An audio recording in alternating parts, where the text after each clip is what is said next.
Hi, so can you guys hear me? I'm having some sound issues. So I don't know if you guys can hear me, but my sound wasn't working for that super cool intro, to say so myself. It's ghetto, but still good. Can you all hear me? Give it a minute till I get some confirmation. Okay. Okay. Hi everybody. I really want to go back and like Sunny does and like acknowledge everybody for being here, but I don't know, some people like it, some people don't. Um, just know that I appreciate everybody taking time today to come and spend some time here. And today is the National Truth and Reconciliation Day in Canada. And having a little bit of an off few days. Like I have this thing, I don't know if you guys have ever heard of it, but I have a condition. It's called essential tremor, and it's not unlike Parkinson's disease, but it only like affects like the top half of your body, I guess, and just causes tremors. And sometimes like my head will shake, but my hands sometimes I mean, some days it gets pretty bad. It's got a lot to do with like temperature, stress, and all that kind of stuff. Today's just a real shaky day. So bear with me a little bit. But yes, Truth and Reconciliation Day. And I want to play a video just to acknowledge and show respect. I myself am not Indigenous. My dad, my biological dad, is. I have 3 half sisters that are status. They were raised in that culture. I was not. I grew up in Alberta, and that side of my family grew up in Ontario. And but I wasn't raised in that culture. And though I could get my status, I didn't want to exploit that part of my genes, I guess, for the benefits that a lot of people do that for. So I never did get my status, and I probably never will. But having said that, I I can understand and respect the purpose of this day. And so I want to spend the first 10 minutes of this live playing this video that I found, and I thought it was a good one. I built a training program for the oil and gas industry when all of this kind of started to come out a little bit more publicly. We were required to start educating our workers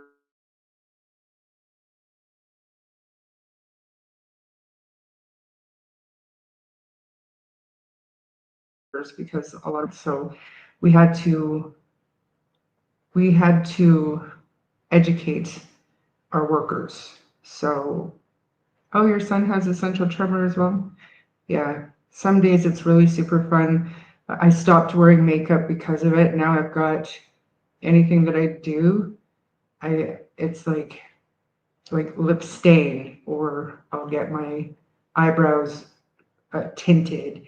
And other than that, like I don't wear makeup. I tried doing like false lashes and they looked ridiculous. So I struggle every day to put mascara on, but just day-to-day things. And actually, fun fact, the reason why I didn't go through with my criminal justice career is when I was in college way back when, and my tremor wasn't diagnosed yet.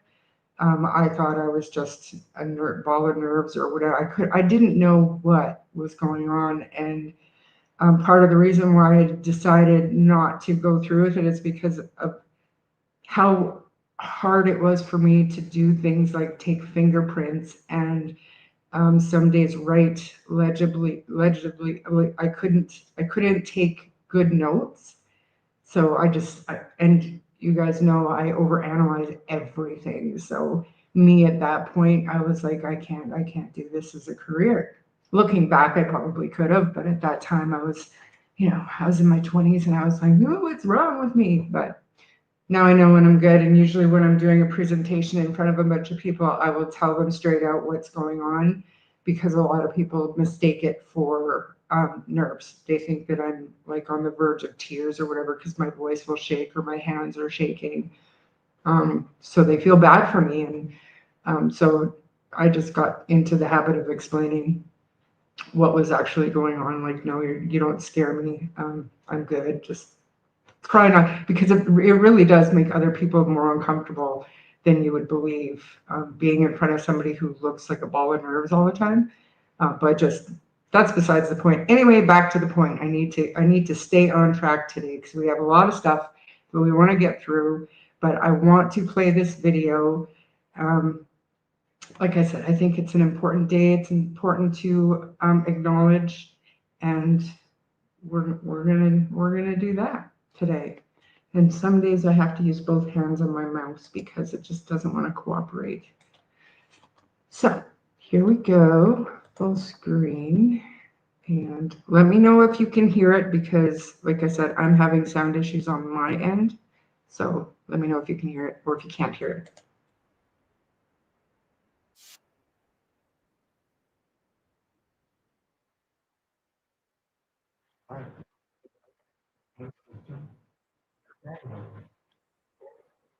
Hmm, that's not the right screen. What the heck? One sec, guys. Well, it says I'm sharing that screen.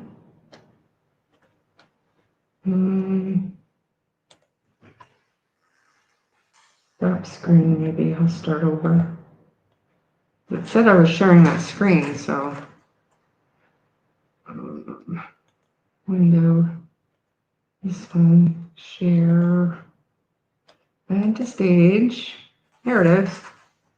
Now rewind, and here we go.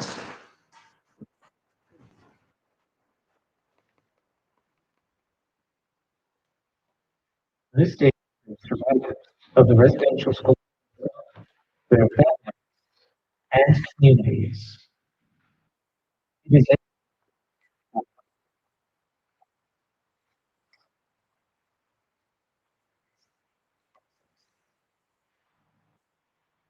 can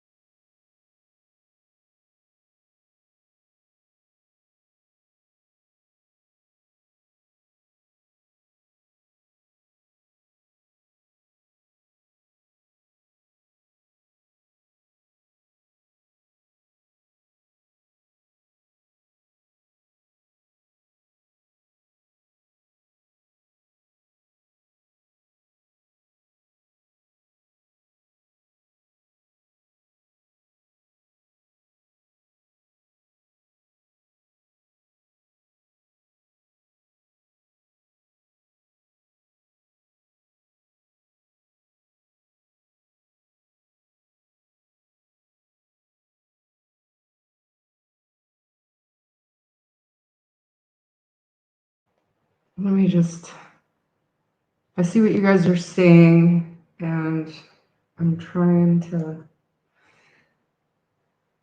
oh, this would be terrible because a lot of what we're doing today is listening to stuff. Great. Try it again.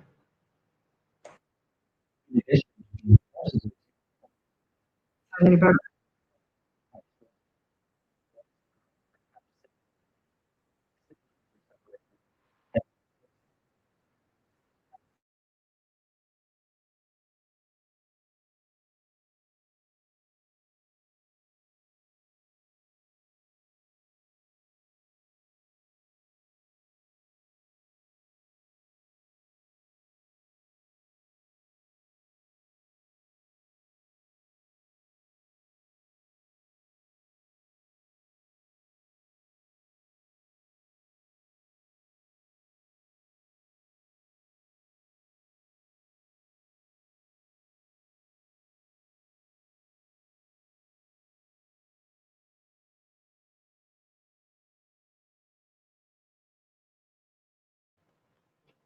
Wow, what the heck is going on, you guys?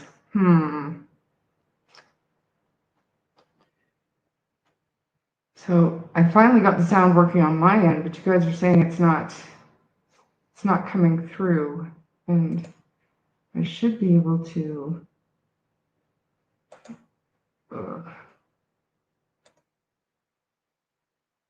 share screen, and then I'm gonna try to toggle the volume on and off just to see maybe. If it doesn't work this time, we'll move on. It's the thought that counts, am I right? Like I tried and I'm new at this, so hopefully I don't offend anybody if we just move on, but we'll try it again. Let me know. Indigenous children were forcibly.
Okay.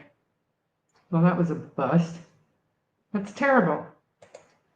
I don't know. I guess I don't know. I don't know what the problem is. Hopefully that doesn't continue with some of the other things that we're gonna watch. But like I said, I think it's the thought that counts. I wanted to show the video. I do want to pay my respects and acknowledge what this day is all about. And I think the fact that my logo is on top of this poster is also disrespectful. Wow.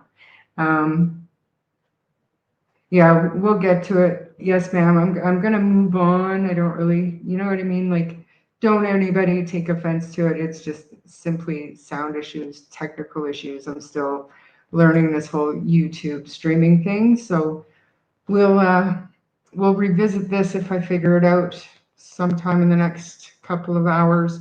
But I think everybody knows, and if you don't know, just go and find a video to watch, educate yourself a little bit on what the issue is, or what still is really. And I think that it's important. I'm looking for the link to that video, and I can post it for you.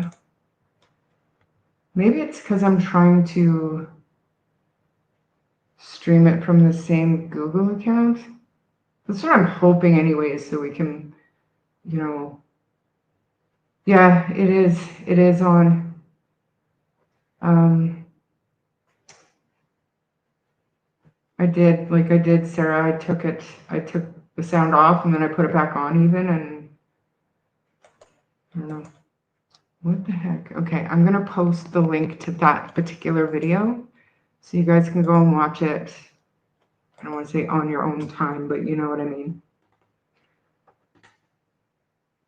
There we go. Okay. So there's that. And just my little 2 cents. It's a staff holiday here in Canada. Um, But how ironic is it that public servants, they get paid day off. The rest of us in the private sector, we get the day off, but it's not a paid stat. And I'm not saying anything about money or anything like that. I'm not complaining, but who took responsibility for residential schools and the way things went? The government, the church. So why are they paid to get the day off and the rest of us aren't? That's very controversial, I'm sure, and maybe I'll get shadow banned for that, but I don't care. I don't care. All right, let's move along. Now, day 2. We are going to talk about Saturday, and unfortunately, we don't have a whole lot of, do you want to call it factual information from Saturday? Because most of what we have is from Malaya, Daniel, and Janie, and throw Derwood into the mix. But like I said at the very beginning of doing this, I want to try to, I try to imagine my memory as like a whiteboard in this case, and I'm trying to wipe it clean and re-listen to everything. And that's what I'm going to ask you all to do. When we're watching this stuff and listening to this stuff, if at all possible, try to listen through clear ears and try to put everything that we know aside and just listen to it for what it is and see if we can see anything different, see if we can see different perspectives. I was actually talking to Kent this morning, and I said the most fascinating part of human nature and human behavior, to me, in my opinion, is perception. Because we can look at the exact same documents, we can look at the exact same video and have the exact same information, but we see things completely differently. And it's fascinating to me. So if there at all, in any possible way, try to be as clear-minded as you can when we're watching this stuff.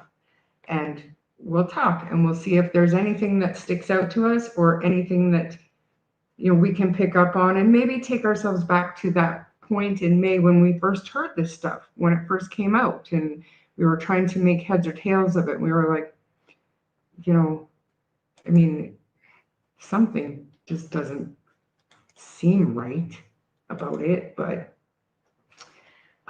so first things first, if you guys have not gone and subbed to Hunter.S True Crime, go over and do that right now. I'm telling you, he's got some really good content on the Jack and Lilly case.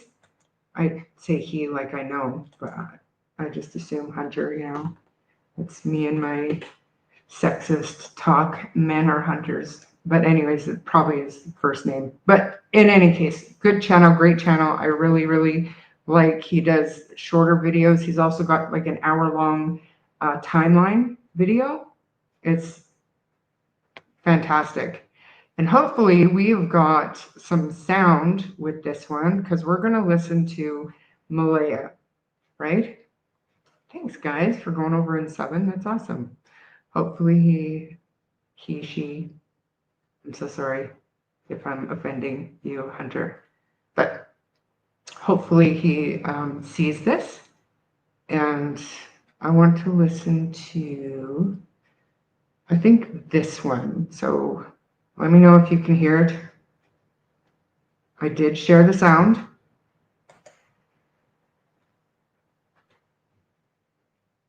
Never mind, I've got it on mute. Man, I'm a shit show. I'm just staying as hopeful as possible. I want them home. I want to hold them. And I want them home. What happened was we woke up. I heard them playing in the next room beside us. and I was drifting in and out of sleep. And they're not the type of kids that we tell them not to go outside on their own. We always make sure that we're out there with them, watching them. And they happen to just get out that sliding door, and we can't hear it when it opens. And they were outside playing, but we weren't aware of it at the time. And the next thing we knew, it was quiet. And we get up, and I tell him, my partner, Daniel, I tell him to hear the kids, and he says no. And we get up instantly. We're looking outside, we're looking everywhere, yelling for them, and I instantly just call 911. I just had the instinct I needed to call. They're both really go-lucky children. They're so sweet. They talk to anyone. They'll talk your ear off. They will speak to anyone in a store.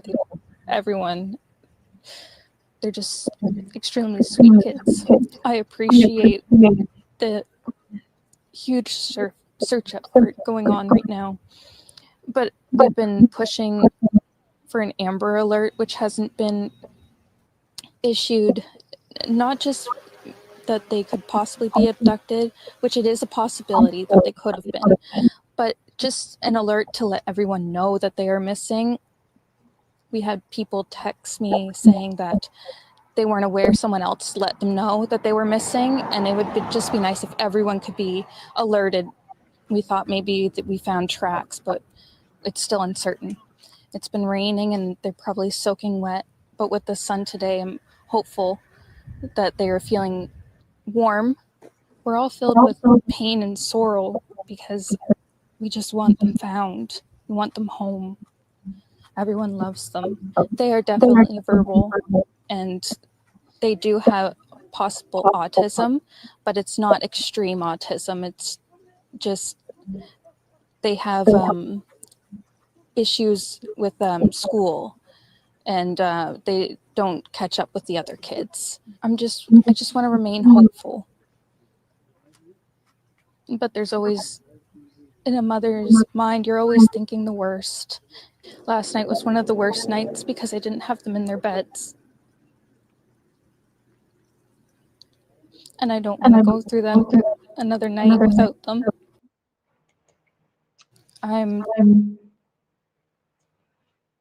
So I don't want to be big.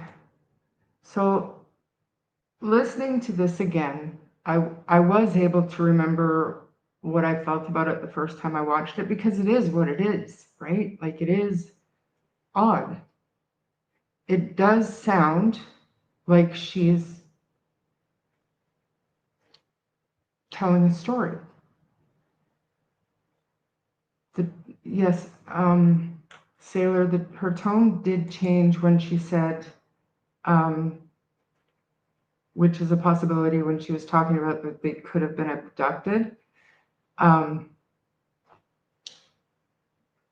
But here's the thing. So looking at this, pretending we don't know anything, and this is the first and only time that we've seen Malaya on the news doing an interview. We've been so polluted with rumors and speculation over what she is and is not doing up to and including this point, that this, to most of us, going back and looking at it, there's no escaping our judgment of what could be going on here. But if we're trying to look at it through clear eyes and erase everything that we've heard, because I keep saying we have to consider the source. We haven't heard from many people who know Malaya, who were there that day. But I see emotion. I do. I see some fear. I do. But I also see nerves. And I don't know about you all, but I don't know how I would feel about standing in front of a news camera. Like I said, if you think of your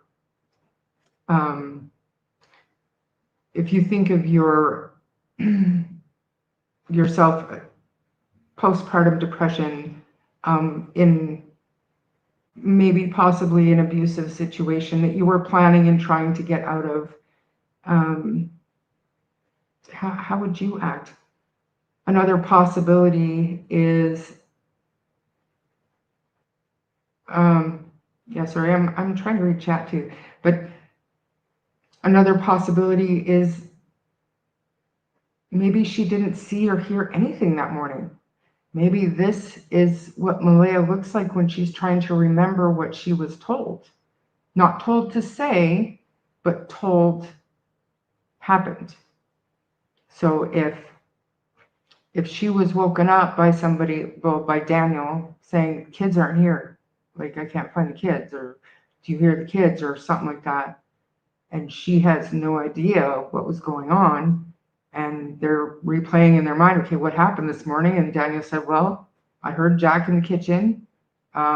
Lilly popped her head in a few times. And if she's trying to remember that stuff, is that rehearsed? Or is that trying to recall what she's heard? And by the time this interview was done, remember, you've got all of May 2nd, day 1, and half of day 2, right? So by this time, the way she says, well, we didn't know it at the time that they were playing outside. By then, obviously, Janie had told her, well, I heard the kids playing on the swing set, or whatever it was that Janie said. So is it possible that Malaya is recalling what she was told? I think it's possible. Let's go into chat for a little bit.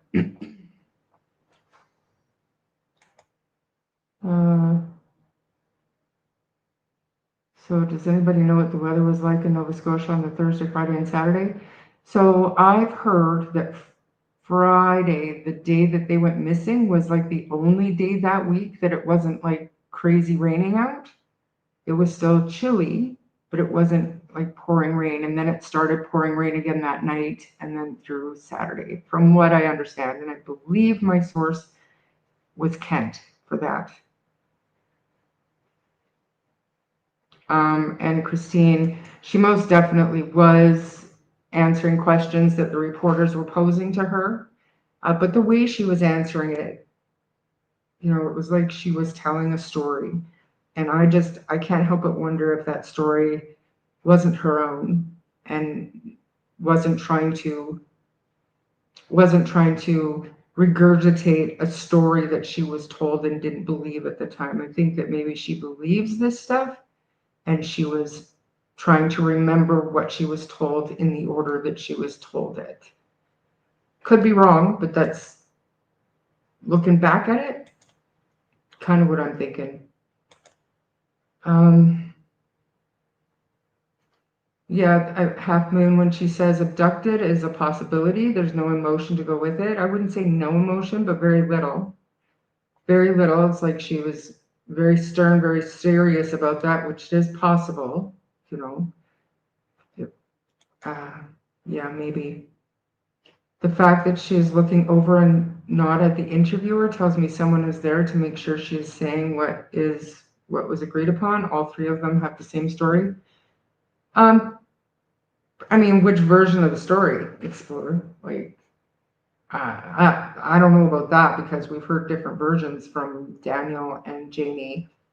I do know somebody mentioned before, and I totally agree. We need more audio from Malaya to be able to really dissect it, because this one and done looking for her kids thing just, I'm sorry, doesn't cut it. In any world, for any reason, it just doesn't cut it. Charmaine, do you think the interview was spliced and put together like Christine says? Yeah, and could be innocently edited, but mainstream media, that's what sets them apart from YouTubers. I mean, along with some other obvious things, but they have to edit it for time and for content, right? We don't have to edit anything. We don't want to. So if this was a YouTuber giving the interview, you would have seen it from beginning to end. But mainstream media, that's what they do. they edit things, and just like if we look at was it Janie? Yeah, it was Janie's video, Janie's CTV, or Janie's interview. And there was a news story, and in that news story, we all heard that Derwood did an interview as well. And what did he get? 20 seconds of nonsense. And he talked to them apparently for 2 hours. And that was the information that the news decided to include in their entire story. So, absolutely, it was. It was pouring Friday overnight into Saturday, yeah, but if I'm not mistaken, it had kind of stopped raining on Thursday night and didn't rain again until Friday night. She keeps looking off camera, so let's just talk about that for half a second. Belinda was there Saturday, searching in the woods. Belinda had said that she didn't see Daniel until the Monday, and Daniel has said many times that he spent a lot of time in the woods. So I don't know that it would have been Daniel who was there, maybe Janie, but I think more than likely her friends or her family were close by her. Wasn't she assaulted twice before this interview? Assaulted in what way? I didn't hear that. Her choice of words are odd, but it could be from recanting it multiple times. Yeah. It does. Does it sound rehearsed because she's already had to tell the story and is going through the details she's told us? And maybe. So like I said, this was day 2. This was the Saturday that this interview happened. So she had probably already told the RCMP this, and her family and her friends and everybody else 100 times. So I don't know if it would be in the front of my mind to try to keep my story straight, because my story would be my story. My truth would be the truth, right?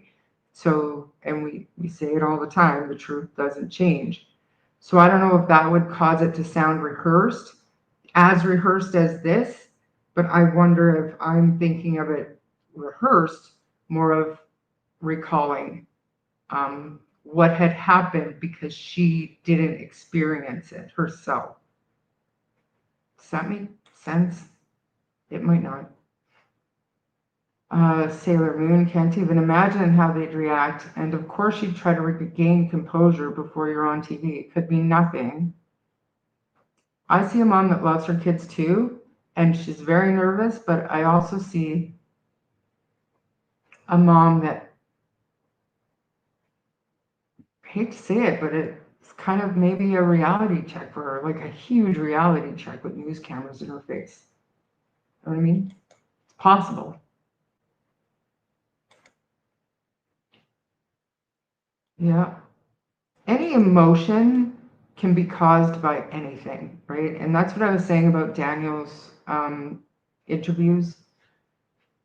I believe that his emotions were real, but that's not saying anything good or bad about the guy. Emotions come from all different experiences, so there's no way to tell what the emotion is from or lack of emotion is from. It's nice to see everybody too. Thanks, April. Hi. Personally, would be hysterical and begging for my children to be returned. Flat affect. Could be a lot of reasons. Absolutely. 100%. And we talked about that the other day too, about how we expect parents to act when their kids are missing. And we listen to Holly Jones's mom. That's what we expect. But does that make it wrong how she's acting here? And I'm just saying right here, right now. I'm not saying in the next almost 5 months, right? I'm saying right here, right now, this reaction on day 2. So we have to rewind and think about it in that time frame. Going forward, I mean, we all have our biases and we all have our opinions, but they've earned every bit of them. I'm on the fence about Malaya. I want to believe she was just believing what Daniel was telling her, but figured out that he was lying and did something to Jack and Lilly. I don't want to go all the way and say that, but that's right along the lines of what I'm thinking. What else would have prompted her later this same day to up and leave and block Daniel out of her life completely? That doesn't prove that Daniel did anything one way or another. But in a certain sense, it kind of proves that Malaya thought he was involved at the very least. What else could there possibly be that would cause her to leave and block him out of her life so abruptly? It seems to me that, and that's why I was thinking maybe it was she was trying to remember what Daniel had said went on that morning, and maybe by Saturday afternoon she started to realize that, wait a minute, because we've heard from Haley that Daniel had been up all night and Malaya walked into the bathroom on him using rugs or whatever. Is it possible that it took her some time, but she pieced it together and started having doubts about his story and she just vamoosed? Is that possible? I think it is. Eye movement is just like Daniel when she tells the story, look it down right. Yeah. I would be nervous just being in front of a camera, let alone everything else. And even with your kids missing, so many emotions. That's why I think I would be a complete puddle. Like I would be a complete mess. I don't know that I'd be able to stand up in front of a camera, even if you felt like you had to plead for help to find your kids. But that's not what she's doing here. That's just another part of it. That's not what she's doing here. I don't know. It baffles me that she says that she hoped they were warm. Strange comment.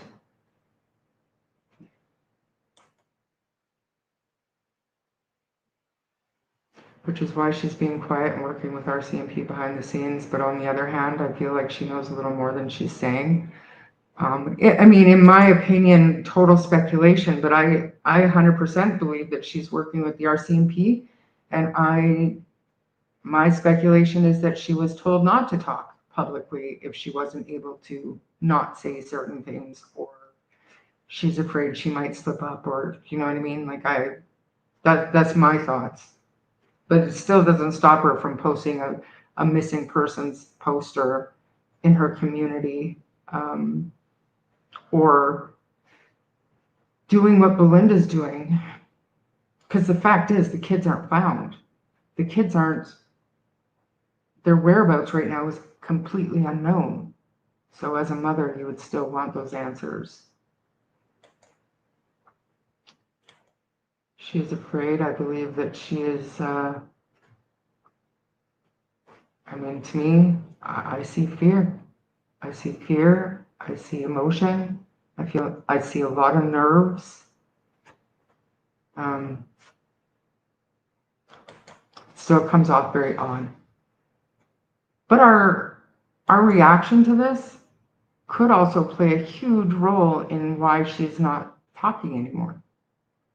Maybe we're reading it all wrong in how she actually feels, and she doesn't want to be misread again. It would definitely be so traumatic. Right. But you watch it over and over and over again the way we did, and the more you watch it, I think the more desensitized we get, because we're like, why aren't you asking for help to find your kids? Like, why aren't you pleading? Why aren't you getting a message to them like most parents do? It's just, oh. You're welcome. I don't know what I did, but you're welcome. Oh, you guys, it did it again. It took me right to the end. Where was I? I don't have time to do this. I want to cover lots of stuff today. I can't help but wonder if the relationship between Justin and Malaya, as Janie hadn't taken her phone but answered the phone she never took to M. What? A little bit confusing.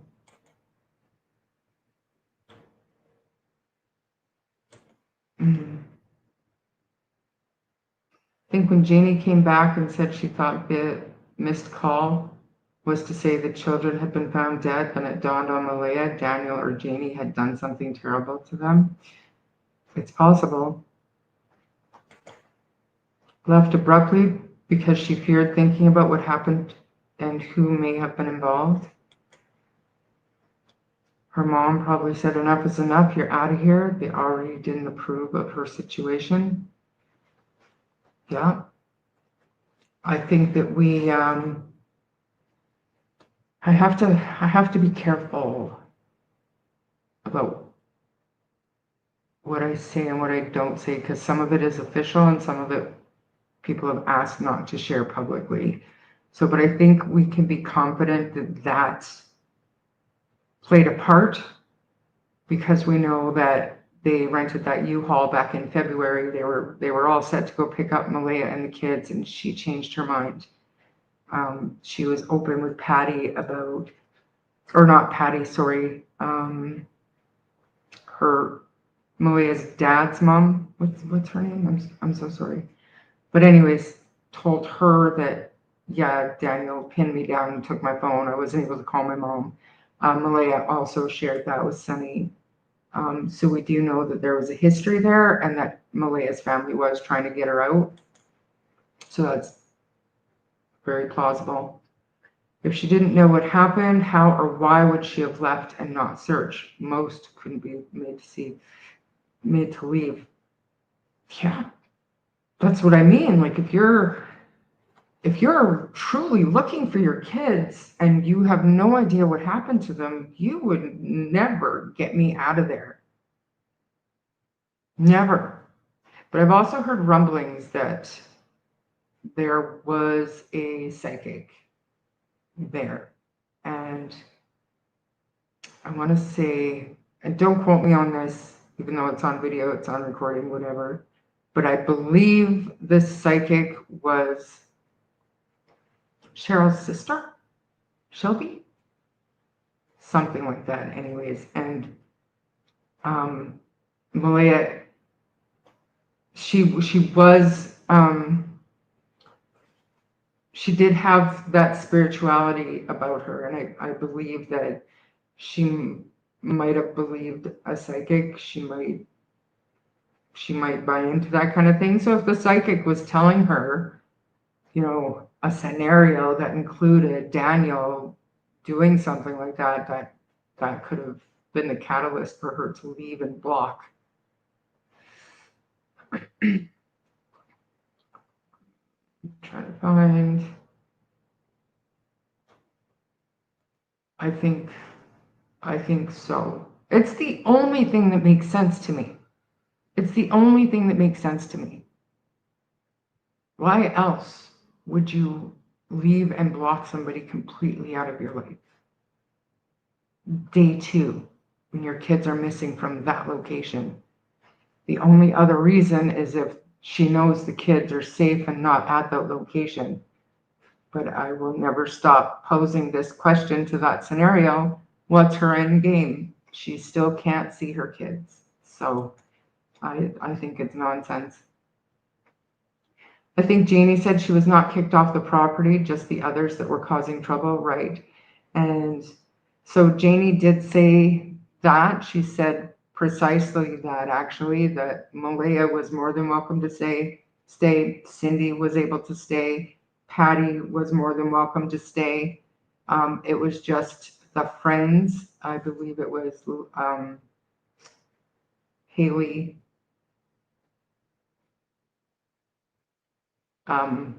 maybe Haley's boyfriend. I can't remember, but it were the support people that were there with the family. Not that Haley's not family, but you guys know what I mean. Mom, Wade, and Patty, they were all welcome to stay. Malaya was welcome to stay, according to Janie. What if both D and M had an open relationship, just like Logan said? kind of open are you talking about? Christine, she was not kicked off. Meadow could not stay, and she wanted to stay with Meadow, so she left on her own. Huge part of it, yeah. But they had it pre-planned that Meadow was going to go with Logan, and Logan's car was even loaded with the car seat and clothes and everything that she needed to care for Meadow. And according to Logan and Daniel, that changed last minute. So, yeah. So, Shari, you're saying you don't believe anything Janie has said?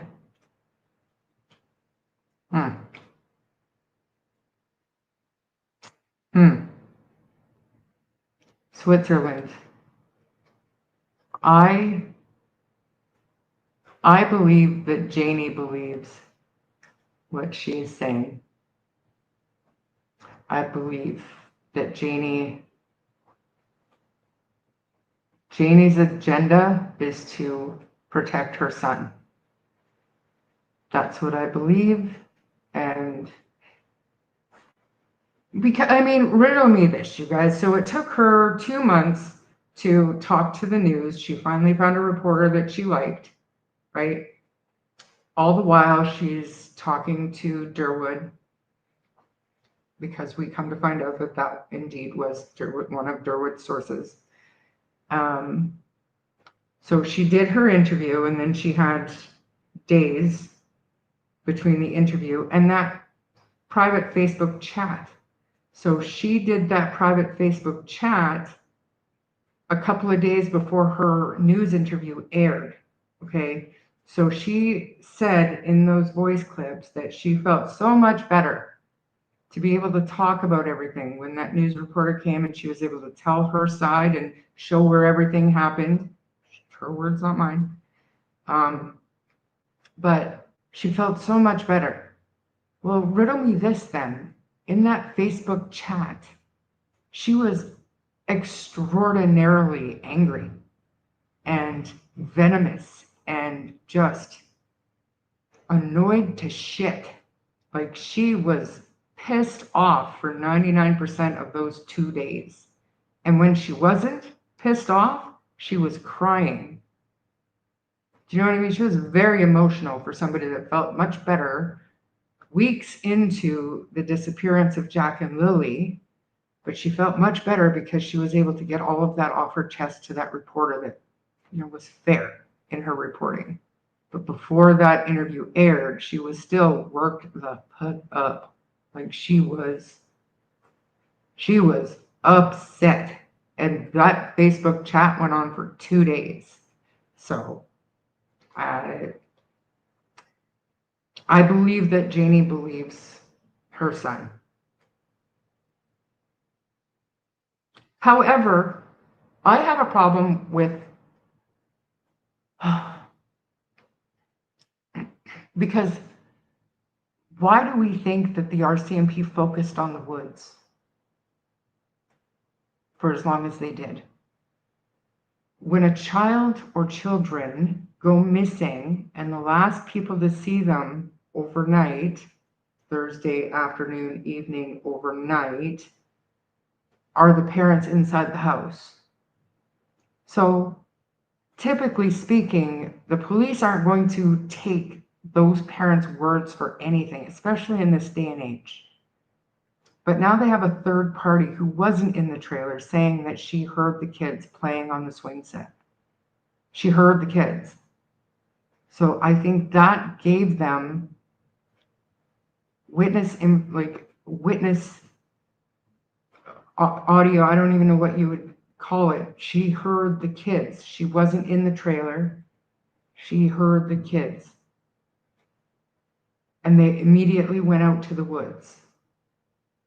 And then they started saying, well, Malaya said the kids were in the woods.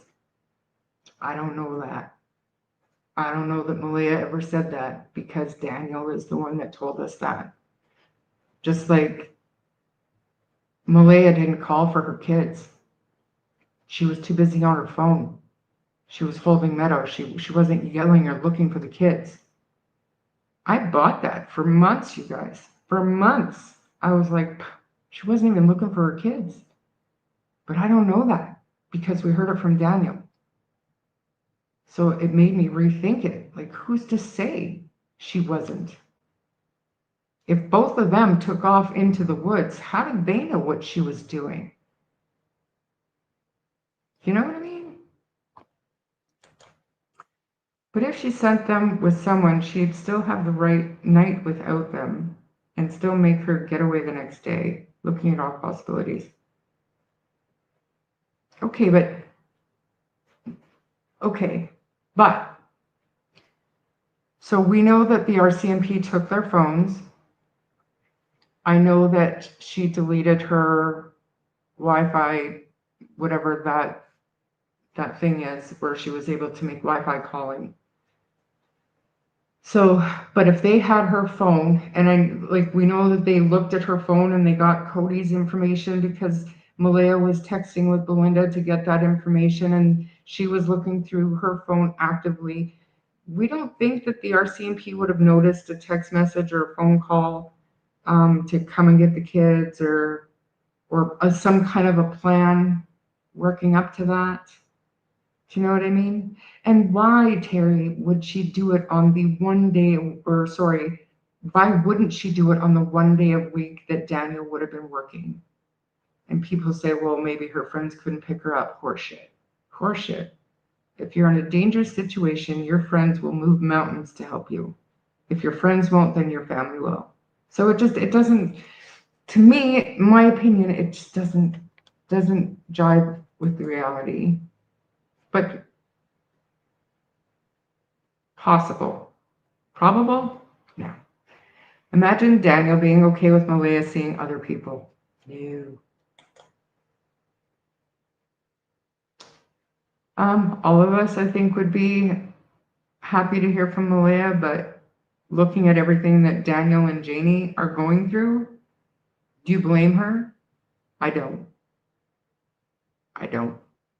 Because we haven't even heard from her, and we're picking apart everything that she said 5 months ago. I don't blame her at this point. But I mean, I hope the reason is because she knows things that she's been telling the RCMP. I mean, I don't know, but that's what I'm hoping.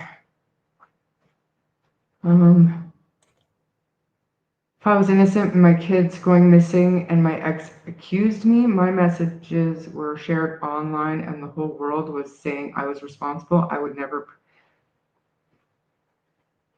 I think most normal people feel the exact same way you do. And I'm probably the only social media person that's been asking Daniel to get off of YouTube and Facebook and stop chatting. Not helping yourself. She does look more scared than sad. I will give that to you, but there is the fear and emotion behind the fear. To me. With being able to see you more up close as opposed to a small pic with Sunny, you are beautiful. Oh, thank you. That's nice. Fear and anxiety, appropriate emotions when your kids are missing. I agree. If he's a narcissist, she is scared. Yeah. And who would blame Cindy for rescuing her own daughter?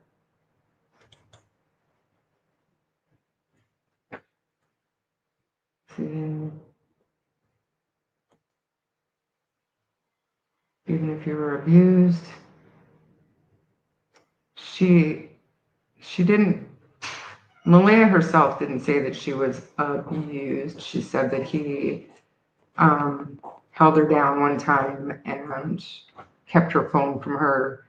It wasn't we don't have any confirmation that it was abuse, but I will say that Derwood tends to think that she was abused because Patty had asked him to step in before in the past, you know what I mean? So who knows what's the truth. CB, you're 26 minutes behind. Yeah, well, join my club. We need t-shirts. And you guys, oh my gosh. This is so much different because chat, you guys are just talking.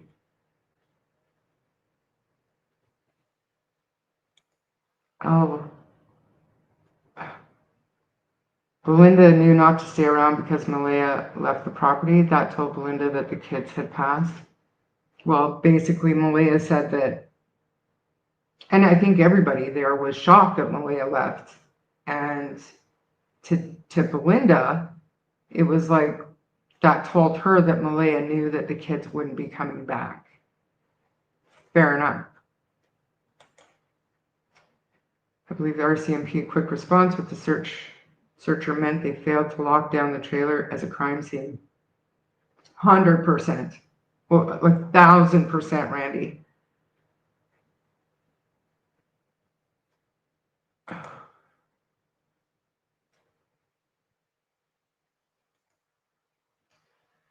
In my opinion, Janie lied about hearing Jack and Lilly that morning. I'm with you. I'm with you. Hi, Belinda.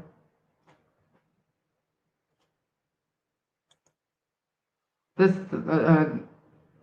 live stream is kind of a shit show, Belinda. Sound wasn't working. I tried to play video, wouldn't work. And now we're back to dissecting Malaya's one and only interview.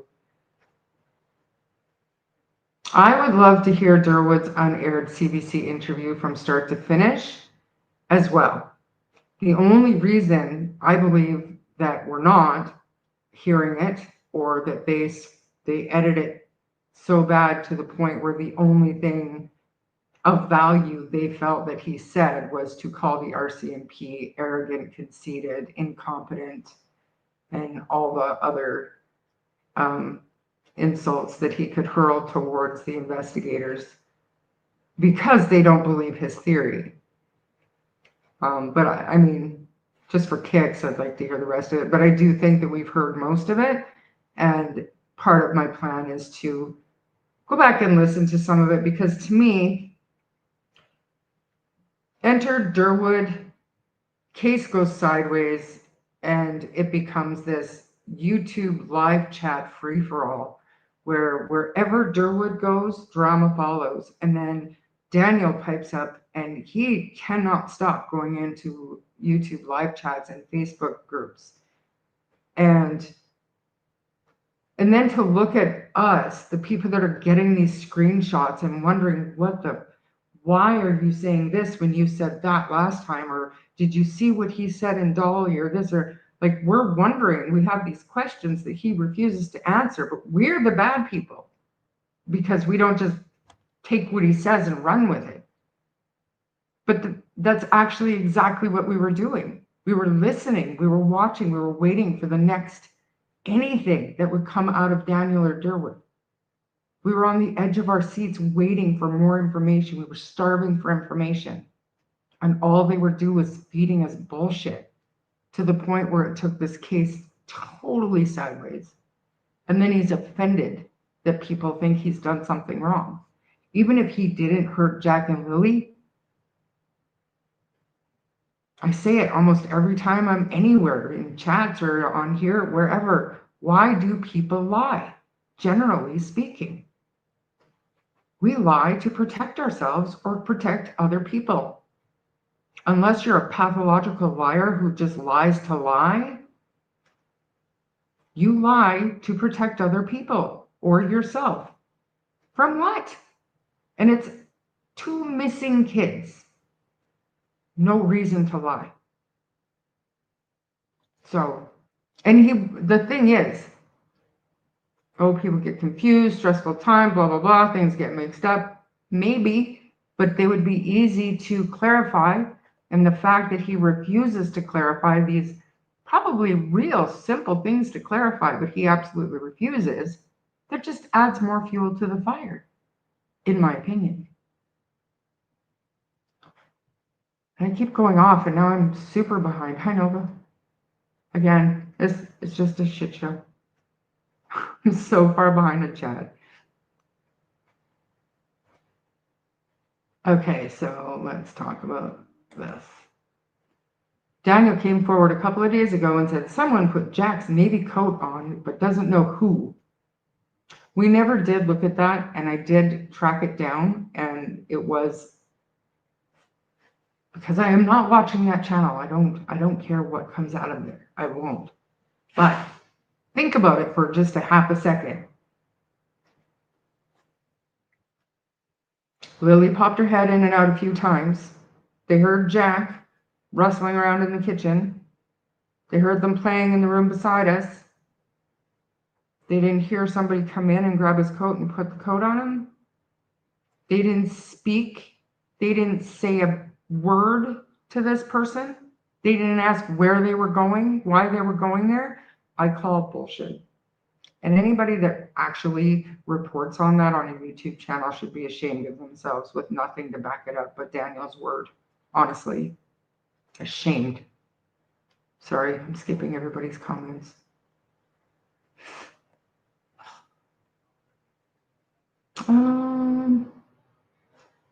So what do we want to do next? Do you guys want to, I was able to find the first time ever we heard from Derwood.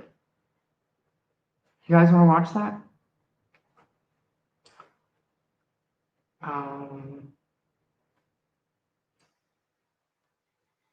Let me know. I mean, I know it's not a great plan for the day, but it's kind of good, I think, to listen to where this stuff comes from, where it came from.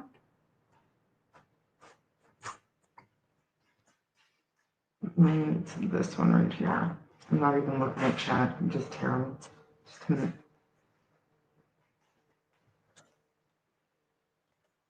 Where am I? Okay. Watch what? The first time we ever heard from Derwood when he came out of the woodwork. I got a timestamp even. I don't even have to fast forward and rewind. I got a timestamp, guys. See, I did put a little bit of pre-planning into it. I just didn't take myself seriously. Because I'm not a big...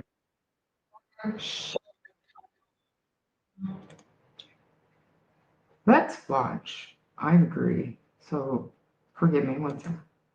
I remove from stage. And I want to share my screen and warning Jack and Lily. Warning Jack and Lily. To share audio, share a tab or screen instead. How do I do that? A sec. I found the issue, you guys, but I don't know how to fix it.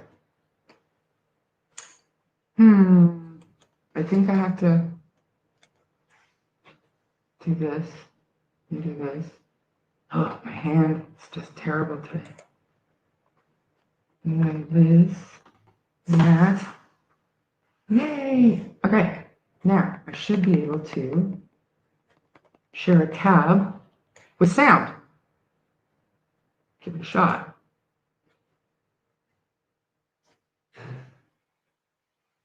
I don't know what happened, Vesica, but don't even worry about it. Okay.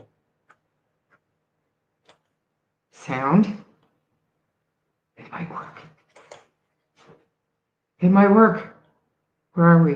134. All right, you ready? Hopefully this works. This is Enter Derwood.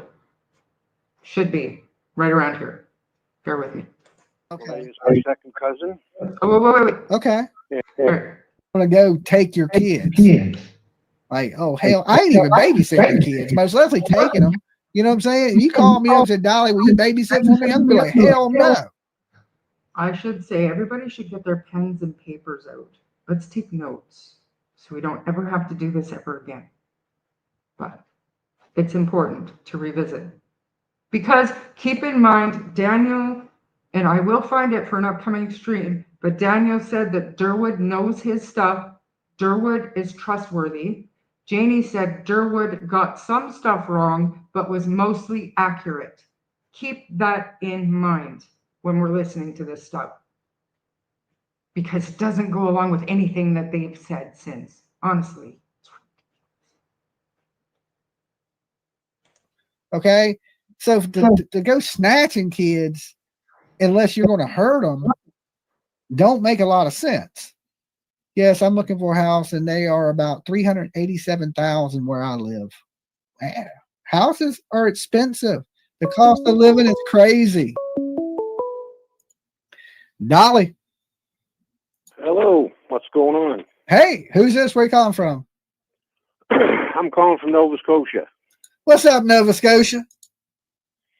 I think there's a lot of shit happened here. All right, let's hear it. Tell us about it. Well, I'm related to the kids that are missing. Okay. How are you related? And I know I'm Patty, the great-grandmother's my first cousin. Okay. Malaya's my second cousin. Okay. And our family's been pretty close over the years. All right. And I know Daniel personally, and I know his family personally, so I'm sort of in the middle of everything. Okay. Well, good. Then you're probably a good person to talk to, so we can get a vibe of who these people are. Just really quickly, I want to point out how much different Derwood sounds day one, first time he called in. He doesn't sound like a raving lunatic here. I mean, it's fascinating. Sorry. Well, there's something seriously wrong, man. And I looked into this. My cousins called me, and from Truro. I'm about 40 miles away from Truro, where their great-grandmother lives. I'm about 20 minutes from Lansdowne. Okay. And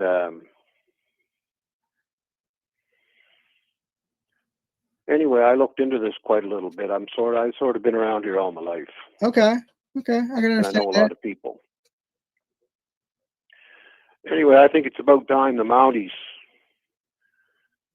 they've been dropping the ball pretty bad, if you ask me, because I mean, it's been 6 weeks and these goddamn kids still haven't been found. And I'm not, don't get me wrong, I'm not biased towards my family or Daniel's side. But if somebody's responsible in my family for this disappearance of these kids and the treatment of these kids, I believe they should be fried like a goddamn egg. Fried My like family an or not. egg. Yeah, I can understand that. Do you think these kids ran away into the woods? No, I don't know. No. The number one reason I don't think the kids ran away into the woods is because the dogs were there. They had a couple dogs there just roughly after dinner hour. And I mean, these kids are small, and I know the property and that out there. And dogs are very efficient. I've had a little experience with dogs in my younger years. And if those dogs, I said when those kids were gone, if those dogs never picked those kids up within 45 minutes, there was trouble. Those dogs had from about 12:30, 1 o'clock right through to almost dark that evening. It hadn't rained out there. People say it rained. It hadn't rained out there until just barely before dark. And it never rained heavy at that. So those dogs had hours to pick up a trail. Yeah, sure. And I knew as soon as the dogs never picked those kids up quickly that they weren't in the woods.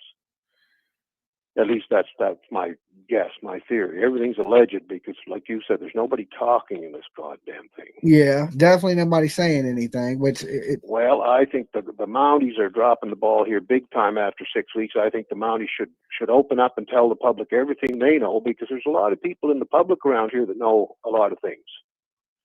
And that way there, I think the information could be coordinated, and I think it could be pieced together. Yeah. So if you don't think they ran off into the woods, do you think there's a chance of somebody kidnap these kids? Very small. Very small. Yeah. I would agree with that. I would say I think the chances are very small too. I personally talked to Daniel. And Daniel told me what he thinks happened. Can you share? Well, not that part of it. Not that I can't share that part of it openly. But he knows a lot more than he's opening up with. I think so too. I agree with you there. I think he knows more than he's saying also. Well, I know that. I know that I'm 99% sure of that, and I'm sure Malaya knows a lot more than Daniel even knows. Mm-hmm. So let me ask you this: since you've talked to Daniel and your family with Malaya, yeah, what is your theory? What do you think possibly could have happened? Well, there's a couple things possibly could have happened. Let me ask you a couple questions. All right, go ahead, shoot. Why would the two kids? They tried to get the kids' native status 3 or 4 times before they went missing. Why would the kids be given native status the day they went missing, but yet they refused to give Meadow native status yet? That I don't know, because a lot of people, believe it or not, here on my channel believe that the kids may be on one of these reservations somewhere. But my problem with that is, why would she hide kids that are not Daniel's? Why would you hide those kids? If you were going to hide a kid, and say if you were scared of Daniel, you would hide Meadow, not Jack and Lily, because he's not the father of Jack and Lily.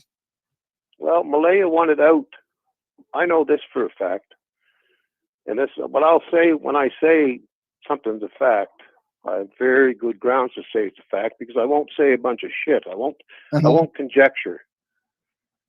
And by the way, I don't like some of the clickbait, some of the stuff you guys put up on your screens just to attract people. A lot of it's an error. A lot of it's wrong. I find you not one of the worst at that. I'll tell you the truth. I find you not the worst at that. There's a lot of other ones. Oh yeah, there's some bad ones out there. I'm guilty of clickbaiting a little bit, but not terribly. I mean, I've had enough. Have you had enough? I was interested in that just because this has entered Derwood, right? This is when we first heard from this guy. And at this point, I know that Dolly was like, is this guy real? And I think even after this, he goes on to say, we don't even know if he's legit, if he's really related. And then a couple of days later, Daniel was in his chat, which I've also got, but he was saying a lot of the same stuff that Derwood was saying during this live stream. So he's like, maybe he is really related. Maybe he is kin to Malaya, is I think exactly the way Dolly put it. And so we do know that after that point, things became all too clear that, yeah, Derwood was indeed Grandma Patty's cousin. And Patty, we know, is Jack and Lily's great grandma. So I'm sorry, I'm not putting stuff up, but I am reading. I agree with Dolly here that Meadow would be hidden if Malaya was going to do so. And that's what I said the other day too. And I mean, I've been saying it, and I even said it to Derwood, that it doesn't make sense for Malaya to want so badly to get Jack and Lily out of a house away from a person who has no legal right to them. She would have been more concerned about Meadow. But even still, it doesn't make a difference. Nothing makes a difference to me, because if it was a dangerous situation and she had to get the kids out of there, she would have done it on the day that Daniel was working. That is the long and short of it. And there's nothing anybody can say that's going to take me away from that. It makes 0 sense, like less than 0 sense, right? It's just idiotic to believe. And I'm not calling Derwood an idiot. Derwood, I'm not calling you an idiot. To your face. I'm just kidding. I'm not. I didn't mean that. Uncalled for. So we heard from him, and then Daniel went into Derwood's chat. And it was bizarre, because I totally skipped over the part where I had my conversation with Daniel, and I don't really. Thanks. Anyways, I don't really feel the need to put my messages with Daniel back up unless you guys want to see them. I can pull my Facebook up if you want, but so here's the thing. When Daniel went into this chat room, that's the point to me that changed the entire trajectory of online sleuthing, I guess. I hate that word, but online coverage of this case. Because everybody, we all got the idea that, oh, Daniel's going to talk. Daniel's going to talk. Because my experience, and people say, like Mike DeMann and stuff, they say, oh, I was the first person that Daniel talked to. I'm not. And I know I'm not. He was talking to other people, other women on Messenger. I was the only one that asked him if I could share some of it. I believe I might have even been the only YouTuber, which at that time and up to and including the first day that I did a live stream on here, I do not consider myself a YouTuber. I am a podcaster, but I wasn't the first one to talk to him. I was the first one to ask him for permission to share some of what he had told me. And that was on May 31st, I believe. But do not understand. Focus, you guys, focus. Anyways, where was I? I'm lost. Anyways, so we from there went to Sunny. She was trying to get Derwood to talk to her. And wait till I show you this bad bitch. Watch this. Where'd it go? Oh my gosh. You know what I need? I need somebody to do all this for me. Oh, it's right there. It's right in front of my face. Okay. Check this out. Say what you want about Sunny, but look at this. Am I sharing? No. Okay, look at this. Look at this. It's a crime and shame. Do you know how far back I had to scroll and how much I had to, because these aren't date stamped. It's 4 months ago, 3 months ago, 2 months ago. I had to go back and listen to all of this shit to find what I wanted to go over today. But say what you want about Sunny, but she's a bad bitch. Like, she has dedicated so much time and energy into raising awareness for Jack and Lilly. It's great. I'm glad to know her. She's a good person to know.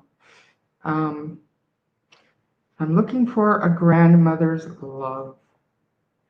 And yes, that is about you, Miss Belinda.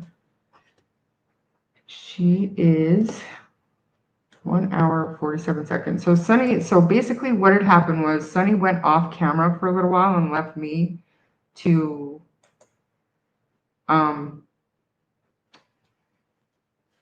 figure this out. And I don't, as you can tell, I don't have much experience. So I'm just wasting time while Sunny's backstage doing something.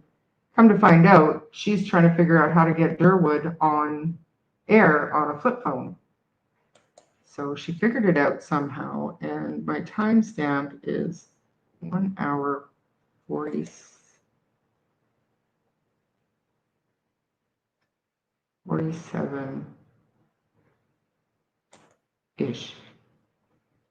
All right. Let me know if you can hear it. My hand is so bad today. Make sure, Mom. Are we playing? What's happening? Hi, everybody. Yeah, I think. Oh, hi, Derwood. Why replay it? I'm not saying it's all lies. You're not paying attention. But why replay it? Because we're trying to go back to the beginning and see what we haven't saw. We're trying to go back and listen without judging. Instead of regurgitating the same shit that we've all been talking about, and now YouTube has become so toxic and people are infighting like crazy. Why not go back and re-listen to stuff that changed our perception of everything, right? I am trying my best to be open-minded with all of it. So we are going to be respectful, are we? Trying my best. Trying my best. So we're going to go through it. We're going to listen to when Sonny got Derwood on. Short note, I think. Did we? Yes. Okay, perfect. Okay. So again, you guys in chat, always be respectful. So Derwood is the person that has called into Dolly's show. And honestly, Derwood, I'm just gonna let you say whatever you would like to say today, right now, and then maybe we can ask you a few questions throughout it, or you can ask us anything we're thinking as well. Or so I'll just let you take the wheel. Go ahead. Well, all right. My mind is kind of rambling right now, but let's go to the first thing. I was Sure. called a liar because I said that Daniel and Malaya had lived together for 4.5 years. And that's true, because what a lot of people don't know is that Daniel lived with Malaya at my cousin's place, who is Patty, the great-grandmother, for about a year, up to a year and a half, before they moved to Lansdowne. And then they lived in Lansdowne for 3 years, for about 3 years.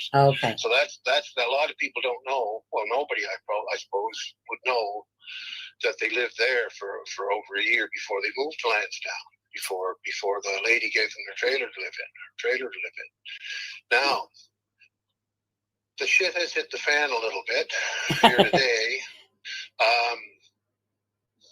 Because you're kicking up dirt, right? I was visiting with the family, Mm-hmm. and I was asking some questions, and there was somebody there that I just sort of wanted to let them know that I knew something, because I was pretty suspicious of them. And I believe they were actually eavesdropping on me, which I counted on. So I let out a little information that should have shook things up. And then I believe the person that eavesdropped on me, I intentionally let them eavesdrop on me. Mm-hmm. And then I believe they directly called Malaya, and within a half an hour, Malaya had panicked and grabbed Meadow, and took off from Cindy's place, which is her mother's place in Wentworth. Right. And that's where she's been staying under 24-hour supervision by CPS. But anyway, she fought with her mother. Her mother tried to keep her there physically and couldn't keep her there. And Malaya headed, what I was told by the other family members who called me back right away, and that she had grabbed the baby and ran and headed for the reserve in Shubenacadie. Why she would head for the reserve, I don't know. And I don't know. Just really quickly, I'm kind of sort of watching chat, but from what I'm seeing, I would just ask that everybody be respectful. I totally understand if people want to stick up for themselves, but keep it respectful. I've got tons of mods for a reason. I don't want any of the drama here. I am doing my best to try to be toxic free. I don't want to be like the rest of the channels. This information is important because it's a part of the case. It's where things went sideways, right? We need to, if you don't want to listen, you don't have to listen. But please be respectful. I said day one that Derwood is more than welcome in here. The other ones, I'm not so sure. I don't want them in here. Just because all of the focus is there and everybody's attacking, and I don't want that here. So if Derwood wants to be here and he wants to participate in the conversation or answer questions, I'm perfectly okay with that. But just be nice. I don't want to be that kind of channel. Okay, guys? Oh, for sure, if that's where the chief of the Micmac Reserve, it's his brother that's her lawyer. Oh yeah. And the only thing I can think of in that, and not so, what I don't know, I'll say I don't know. What I know, I know. Now, I don't know exactly why she ran for the reserve, but the only connection I can think of is that her lawyer's there. Maybe she thinks she can get some kind of, I don't know, legal protection or whatever, because I think she realizes that the jig is up. And I think she realized that I knew more than I made an educated guess, and I think I was right, and made her panic. Right. So she did that, and then there's that's mainly what I want to say for now, is that I think the jig is up, and things are going to break pretty quick. Now, as far as the kids, and I said this before, and I meant it. I don't care. Things have gone too far. I don't care which family, the Mackenzies, Daniel's family. Yeah. Daniel's last name is Martel, but his family are Mackenzie boys. Yeah. And they're a good bunch of people. They're hardworking people. Daniel's a hard worker, and he's not. Daniel, to me, has always been a very respectful guy. I can't say a bad thing about Daniel. And as far as his heavy drug use, Daniel did have a drug problem up until about two and a half years ago, and he's been clean for over 2 years. He attends Narcotics Anonymous on a regular basis, and he's been clean for over 2 years. So this bullshit about a big meth house, and I know who that came from. The guy down the road that started that horse shit is one of the worst people in this county. So let's just say, if there was ever anybody you would not believe, that would be the guy. Well, okay, because that one was basically the neighbor saying that they drove by the house. There was like a big party going on Wednesday or Thursday. They couldn't remember, and that's kind of what started like this whole, drug party thing. Exactly. Yeah, was that post? Yeah. Exactly. That guy, and I won't say his name, of course. That's fine. Yeah. That guy and his brother got chased straight out of the towns here for doing a lot of really dirty stuff, for a lot of stealing, a lot of assaulting people together, and he was pretty well. That's why he's out in the country. He pretty well got chased out there. So and he's a very yeah. And by the way, yeah, I'm supporting Daniel quite a little bit, but I'm not ruling anything out with Daniel. Absolutely right. I mean, I'm not ruling anything out with any of them other than this.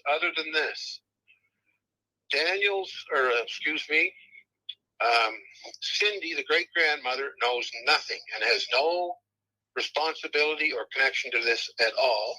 Or, Patty, the great-grandmother, has no responsibility or connection to this at all, other than being very concerned. Right. Now, this is what I had to investigate in my family hard, because I firmly believe that my first sort of dig into this found that the arrows were pointing hard at Malaya and Daniel.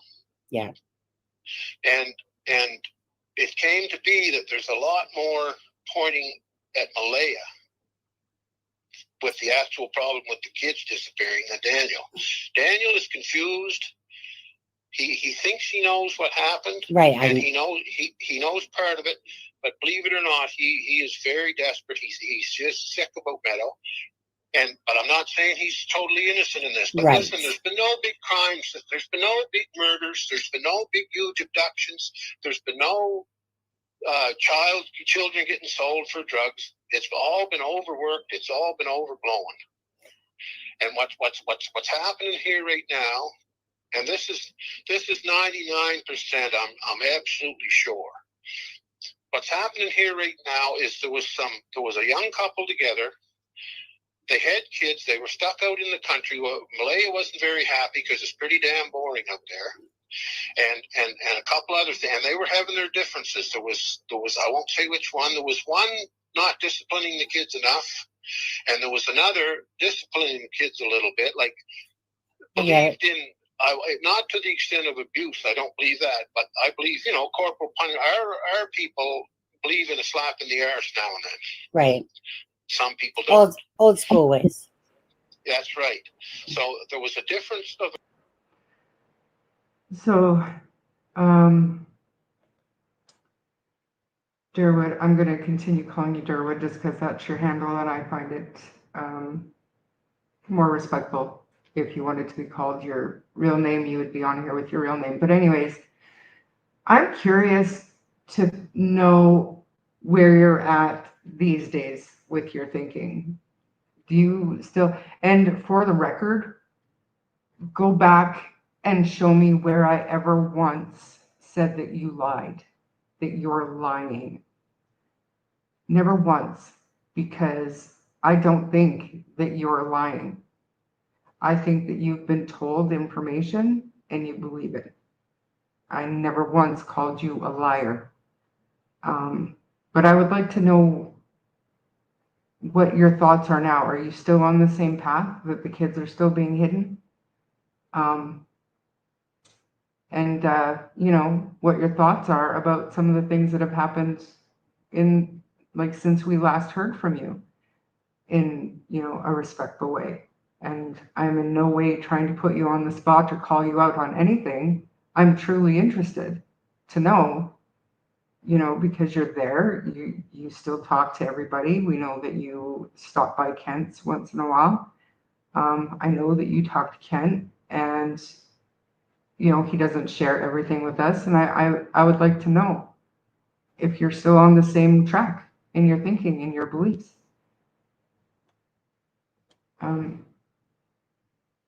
Yeah. So, and I think this particular chat room seems to be with me, at least the people that are participating in the chat are on the same page as me. We don't really think that you were lying. We don't think that you purposely did anything that happened as a result of your involvement. I truly believe that you were told information, and for whatever reason, you probably had some things to back up your beliefs, but you did believe it. I don't think you made a stick of this up, not a bit of it. So I'm going to continue playing this, but if you'd like to answer that stuff, you can. If you don't want to, I get it. But that's what I want to know. What are your thoughts now? Opinion in there. And then I believe Malaya did have some postpartum depression when Meadow came along. Yes. And that created some problems. And then financially, now Daniel worked that this 1 day a week thing is another bullshit. It's that mill, like I said, I got to know Daniel because my young fellow worked at the same mill with him for a couple of years up there, and that's how I got to know Daniel, because my house I moved since then, half a mile down the road from the mill. So when they'd come from work, they'd stop in at the house together. They got to be friends, and like I say, Daniel always acted respectfully and very decent around me and my people. There was never any problem. Now, I'm 65. Where was I going? You know what, Derwood, I do the same thing all the time. Now, can I just ask you one thing? What is that? Anyways, just really quickly, I want to address what Derwood said, because I know it is I think it's common that people think that Sunny has been unfairly accusing people. I can't believe I did that. I just totally clicked because my fucking hand, you guys. But anyway, so just to, and I'm not defending Sunny or anything like that, and she doesn't need to be defended. But I know behind the scenes, it's not about accusing anyone of doing harm to Jack and Lilly. Sometimes it comes across that way. I understand. I get it. There's a reason why I'm doing things this way instead, because that can get misconstrued in the delivery. But it was always and still is about the inconsistencies and people saying that Daniel simply got confused. If that was the case, Derwood, then why won't he clear it up?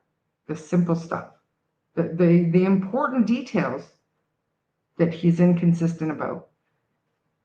So although it can be misread and misconstrued, because sometimes things on that channel get a little bit heated and like a little bit sideways,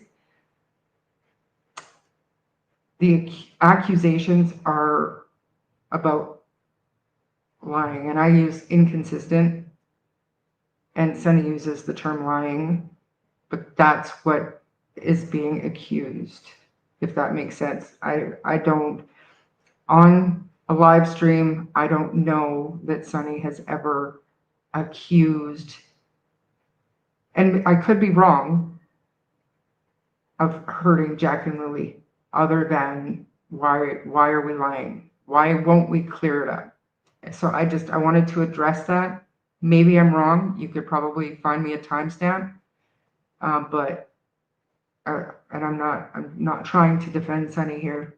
Everybody has the right to think what they want, but that's her channel and she runs it the way she wants to run it. So. And by the way, Yeah. I'm supporting Daniel quite a little bit. Mhm. But I'm not ruling anything out with Daniel. Absolutely. Right. I mean, I'm not ruling anything out with any of them other than this.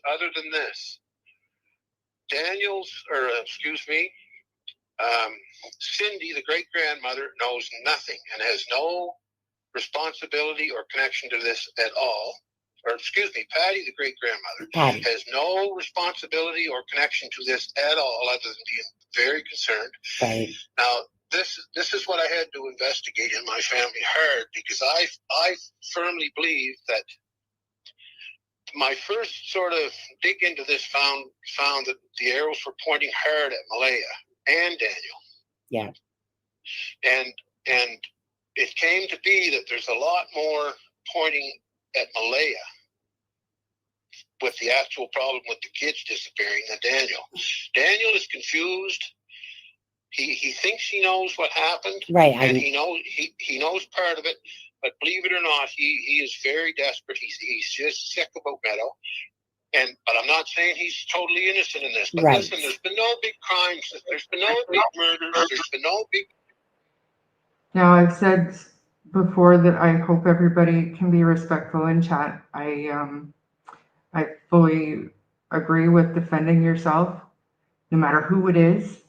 But I've got a ton of mods in here, and they will get rid of anybody that's causing drama. I don't want it here, and it won't happen here. Hi, Sunny. I hope you're having a great day at work. I'm having a bitch of a time, but we're good. I gave you kudos at the beginning of this, and I also put you in my description, so fair use. Huge abductions. There's been no children getting sold for drugs. It's all been overworked. It's all been overblown. And what's happening here right now, and this is 99%. I'm absolutely sure. What's happening here right now is there was a young couple together. They had kids. They were stuck out in the country. Well, Malaya wasn't very happy because it's pretty damn boring out there. And a couple other things. And they were having their differences. There was I won't say which one. There was one not disciplining the kids enough, and there was another disciplining the kids a little bit, like believed in.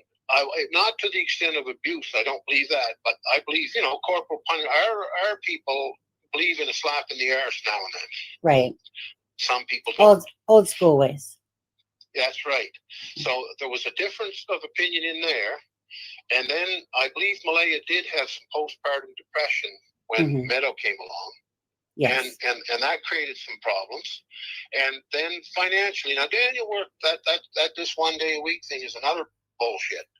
It's that mill, like I said, I got to know Daniel because my young fellow worked at the same mill with him for a couple of years up there, and that's how I got to know Daniel, because I moved since then, half a mile down the road from the mill. So when they'd come from work, they'd stop in at the house together. They got to be friends, and like I say, Daniel always acted respectfully and very decent around me and my people. There was never any problem. Now, I'm 65. Where was I going? You know what, Derwood, I do the same thing all the time. Now, can I just ask you one thing? What date? Can we just ask what day did Daniel actually work on? This one day that he worked? That's where we were. No, listen. Oh, See, it varies. He it always varies. worked 5 days a week. Right. Sometimes overtime. The reason the mill shuts down here is we have road closures for frost and that. The frost coming in and out. So there's a couple of times a year in the spring and the fall we have road closures for a few weeks, so the mill closes down. Yeah. And then the odd time that mill runs out of product, so they close down once in a while. And what they do, they'll put you down to 1 day a week, because they don't want you to quit on them. Exactly. When they get good employees, they'll pay them that 1 day a week, because I don't know what it's like out there. But here, then, like, they work full time there. I would say anywhere from at least a bad year is half a year, like say 6 months, up to about 9 months a year. Yeah.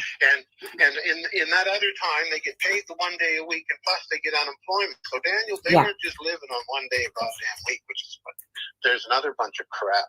Right. Over and over again. And so yeah. So but do you know by chance, just for the sake of people wanting to know, do you know what? I know that what you're saying exactly there, Derwood, about, obviously work gets slow. They don't want to lay you off. They keep you on, but mostly you're saying he works 3/4 of the year all around. But was there a particular day that he was set to work each week? Do you know? Yeah, usually it was the same day. I think usually it would be a Monday. Okay. It was a regular 1 day a week. It wasn't just called in for a day. Right. Yeah. It was a regular schedule deal. Yeah. And I mean, like I said, I haven't listened to today's Dolly with you, Derwood. I haven't had time because I was working, and then I was like, I had to have groceries coming, etc., etc. Anyways, life got busy, and I didn't listen to today's. I listened to yesterday's, and I know that you feel, and tell me if I'm wrong here. I know that you were saying on Dolly Visions Live that you don't believe the children are in the woods, and you don't believe that they were never in the woods. Right. And so because Daniel spoke to, see, this is what I said, and you said the same thing, but so Daniel spoke to Charmaine, which is the co-host with me on It's a Crime, for It's a Crime and Shame, and Daniel said a lot of stuff about Malaya and some other things. And he said that Charmaine could talk about certain things and to go through it. And just remember that, like the child meadow, obviously it goes to the internet. But my problem is that this is about Jack and Lilly. It's not about Daniel's love for Malaya and his little bit. That's why I don't give a shit. I really don't. It's not important to me as far as the relationship between Daniel and Malaya, I really think it was a pretty good relationship. Matter of fact, I'm sure it was. But like anything, they had their differences and they had their arguments here and there. I was married for 30 years and I had lots of them. Now, what I think happened, what I'm pretty sure happened, is Malaya. They had a few arguments, they had a bad stretch for a while. Right. And Malaya was complaining and bitching to some members of the family. And she lost her temper or lost her control a little bit, and she was like seriously complaining, saying she wanted out of there and stuff like this, right? And then there was some stuff she said that really wasn't true, but I think she was exaggerating her position. Now, some members of the family took that seriously. And they decided on their own. To look into it, right? Right. And okay. That's all I better say about that for now. Yeah, I better say about that for now. I get it. All right, I'm going to tell you this. I'm really hopeful. Yeah. And I have some good reasons to really hope and believe that those kids are alive. I would love to pray and think so as well. Absolutely. Well, the reason why I can't say it's almost like I'm in a position like Daniel was stating, but slightly different. Daniel was saying he knew some stuff that he couldn't say. Well, I broke Daniel down, and he said I got it all out of him. Now, I'm not saying I agree with a lot of it, and I'm not saying it was the truth or a lie, but Right. I cross-checked a lot of it, and it helped me find out more information. Well, he believes that Malaya's innocent of all this, is what he told us. That's what he told. Yeah, and then he also said Malaya made an awful mistake, is what happened, and then she made a bad mistake. There was some people involved with her. They made a bad mistake thinking they were doing something good. And before they realized what happened, things blew up so quick. The Mounties moved in so quick with the dogs. Right. The searchers and everything started so quick that by the time they realized, oh, Jesus, what did we do? It was gone too far. They couldn't back out of it. Well, that's where I was at. You know, I keep flip-flopping like a fish, Derwood, to be honest with you, because I'm very deep empath, and I'm, you know, very wise to people's emotions and stuff. But Daniel has me for a loop, and Malaya this, and I keep flip-flopping like a fish, because one minute I'm like, okay, Daniel, you know, like, you know, and then next thing I know, I'm like, because the whole thing. Go ahead. I was like that myself until I started learning more and more information. Like I said, I know so many people here, and there was people. Once people found out around here that I was related to them, there was people that I've known for years. There's some retired Mounties that I went to school with, and one of them still active, and they were talking to me, and there was a lot of connect. Daniel's cousin Logan, there was the mystery cousin. No, she's really his cousin, and I know her well. Yeah, and she was talking to me. She's like, I have a good relationship with them and my family. Right. And then I have a relationship with a lot of people around the community that sort of trust me. I was an evil bastard, but I was a good evil bastard. Like I want good for people. I want people to get along okay, and I want to have peace and stuff like that. So now, here's where I'm going to go with this. Finally, I am very sure.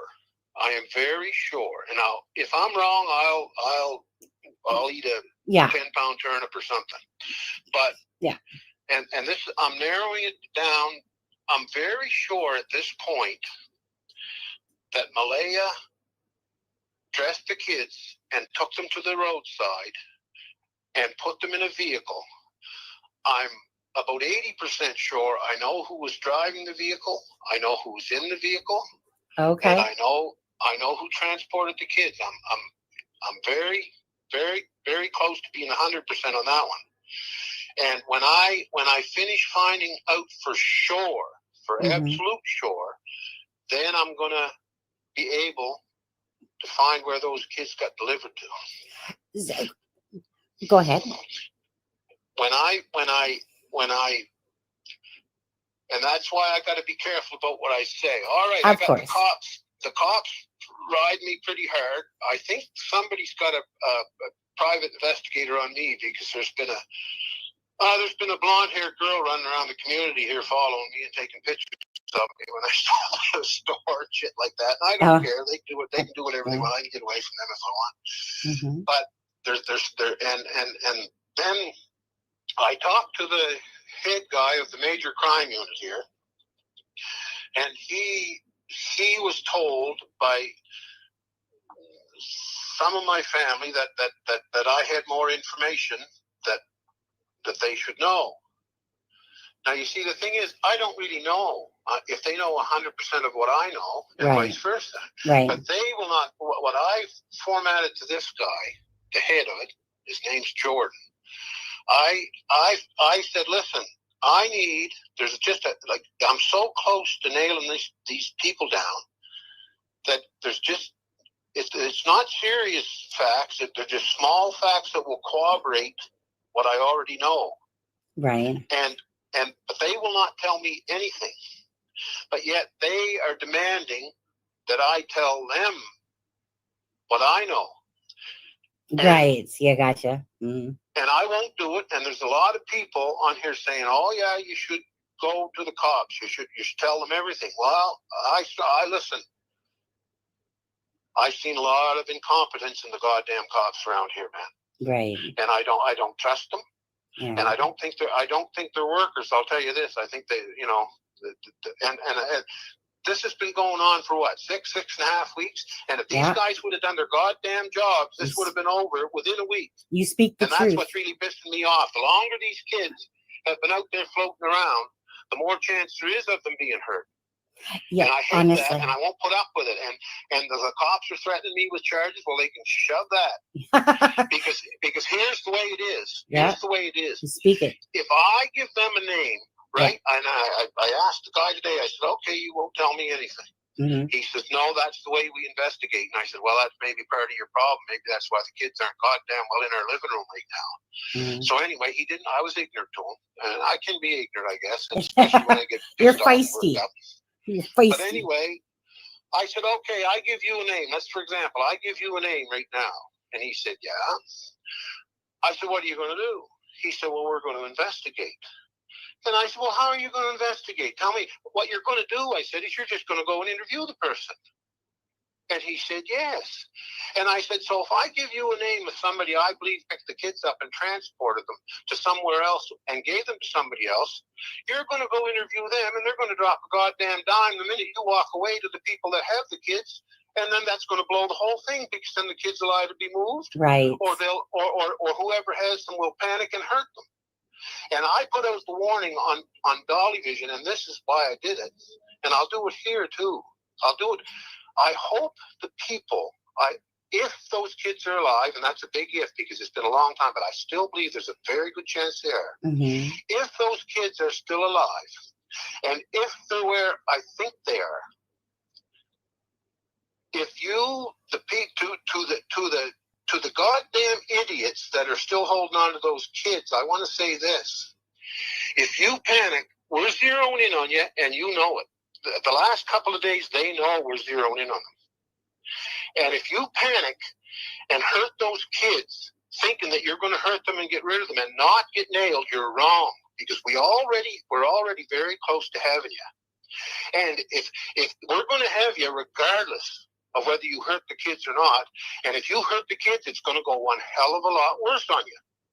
So here's my advice to you, goddamn idiots. Go on. Let's bring those kids to the light of day. Bring them to somewhere where we can get them into safety and where they should be. Now, there's no way they're going to be going back to Malaya or Daniel, I'll tell you that, because of the CPS problems and that, and especially since Malaya bailed today. I don't believe there's any way that either Daniel's going to get those two kids back or Malaya. And I don't believe Malaya should because she's not mentally capable. Right. Can I ask you one thing? Was there, just to ask you if you can answer or not, was there CPS issues before this that we've heard? I'm just asking you if you could say or not, if you know. If you don't, then not that I know of. No. Okay. No. Okay. And you know, the inside of that trailer. Yeah. The inside of the trailer, those kids were always kept clean. They were always well fed. The inside of the trailer was a lot neater than the outside. And one thing about the old cars not laying around was when Daniel was working one day a week, he tried to make a spare buck here and there selling a car part and stuff like that. Yeah, Belinda had said that. That did accumulate. I mean, there's some old washers, but a lot of people in rural Nova Scotia live like that, man. It's nothing rare. So these people, there's no the kids. I believe the kids are alive. Number 4 because there's no real killers amongst these people. There's no kid killers amongst these people. Oh, right, okay. Now I believe there's a very good chance if these goddamn idiots hear me now. I really am closing in. Especially, I found a lot of information today. I had a good day today. Did you have a good day today? Yeah, and I'm going to go observe some people in the next couple of days and watch a few things. So I want these people to know that they're being zeroed in on. They're not going to get away with this. You're like a true crime sleuth over there. So come clean, or else. Yeah. I don't know. Now, I have a question. One second, Charmaine. It's okay. 1 second. Charmaine's trying to ask you a question here. Go ahead, Charmaine. I really don't want to hear her question. What a waste of time. I'm just kidding. Do you guys want to continue listening to this? I don't see a benefit in it. I wanted to bring back some of the information that we were hearing at the time that was absolutely mind-blowing, right? We were like, what the fuck? What is this? Like, could this be true? Just to kind of take us back to where we were at that particular time. And remember, this was, I want to say, like 8 weeks in, like 2 months that we started hearing from, well, not started, I guess, but 6 to right around there. It's been a while. I don't know, Explore, that I would call them big claims or doubling down. He's got his beliefs, and like I said before, he's there. He still talks to the people involved, and he has reasons to believe what he is believing. It's neither here nor there, because all of this time, 5 months in, we still don't have the kids, and we still don't have a legitimate end game scenario. Even what's the right way to put it? A viable reason, a believable reason that they would still be hidden. And to think the RCMP are that clueless, are they just not believing the tips that, that they're getting about this particular scenario? Or have they run down the tips? We don't know, because the RCMP doesn't share. So I'm not, the only thing that I've seen in chat is people want to keep hearing it. So if you don't want to keep hearing it, I apologize, but you didn't speak up. Everybody else wants to keep listening. So I'm going to play it for a little while longer, but I do want to read the statements that were given to the RCMP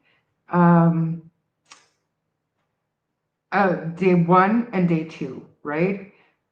Hi, Travis. Driving home from work, listening to new info. There's no new info here, Travis. No new info. We've started at the beginning, and we're re-listening to the things that we heard, and we're trying to do it with a clear mind.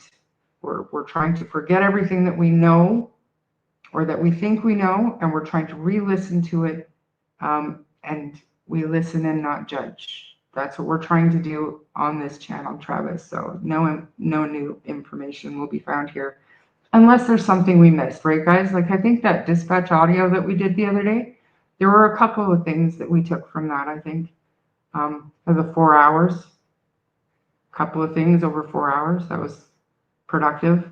But so we're going to listen for a little while longer, not too long, because, like I said, I do want to read the statements that were given to the RCMP and move on a little bit. Okay. I just want to know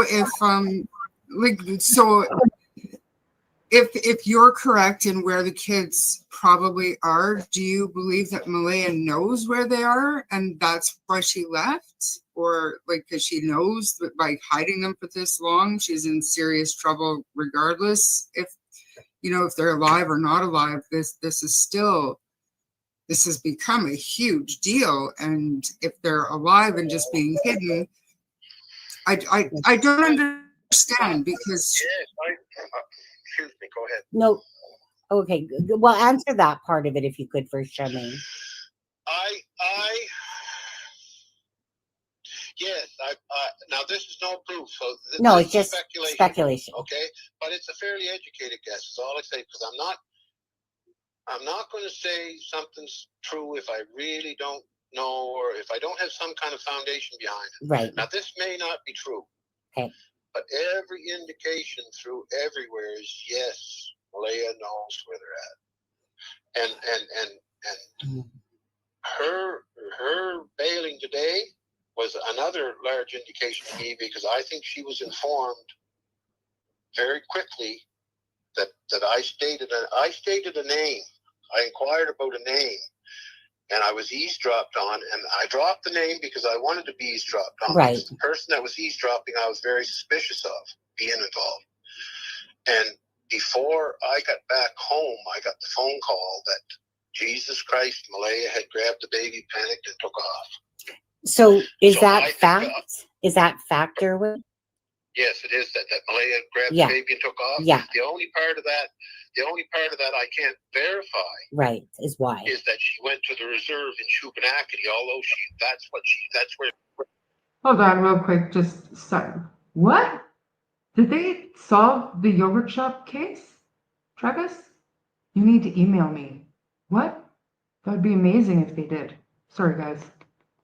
Continue. Had to yogurt shop, look it up. It's terrible, but amazing if they solved it. She screamed that she was running. Okay. And my relatives all believe that that's where she headed now, unless she changed her mind. Right. And somebody had tried to call her to verify this, because one of the people I know called her, and when she recognized the voice, they could hear the car going, and they could hear the wind in the car. They knew she was traveling in a car. Right. And she immediately hung up on them and shut her phone off. So that's the total of, I know for a fact she grabbed the baby and bailed in a hurry. And I would say 85% sure myself that she was heading for the reserve in Shubenacadie. Now, Derwood, if you don't mind, can I go back to something for a sec? Well, there's a couple things, but it's stuff that you kind of were talking about. But like, okay, now Daniel's interview yesterday, right? So my thing is this: I like to look in my. Oh, whoa. Okay. I think that was terrible wording, Derwood. I think by participating, he doesn't mean that you're participating in the abduction of Jack and Lilly. You kind of make it sound like you're withholding evidence. So if there's something that you've told the RCMP that you don't want to tell us, that's fine. But I could be wrong, Crackhead. If I'm not wrong and he's reading it right, then shame on you. That's not what we're doing here. But Derwood, I'm pretty sure, like, Crackhead's pretty good. But that's what I think. I could be wrong, but that's what I think. But smarten up, Crackhead. That's what you were doing. No, we're not doing that here, remember? And a lot of other viewers, but myself and Charmaine, we just like to look at the facts and see where the facts take us. And then, the other stuff to the side becomes side stuff. And, does it belong in there? Does it seem like it doesn't belong in there? But, regardless, whenever family speaks, that's fact, regardless if it's, truth or not, regardless, right? So that's what we like to look at. That's what we always like to put out there, just the truth and the facts of the case, and then talk about speculation. As long as, but so Daniel's interview yesterday there was quite a few things that were different than what he had told Charmaine. I don't think a lot of Daniel's interview yesterday was accurate. No. Well, there were some things in there for sure, but one of the things that, like, what he said, like, that Daniel out of his mouth said, so there's a couple of things that, and maybe you might have the answer, maybe you don't.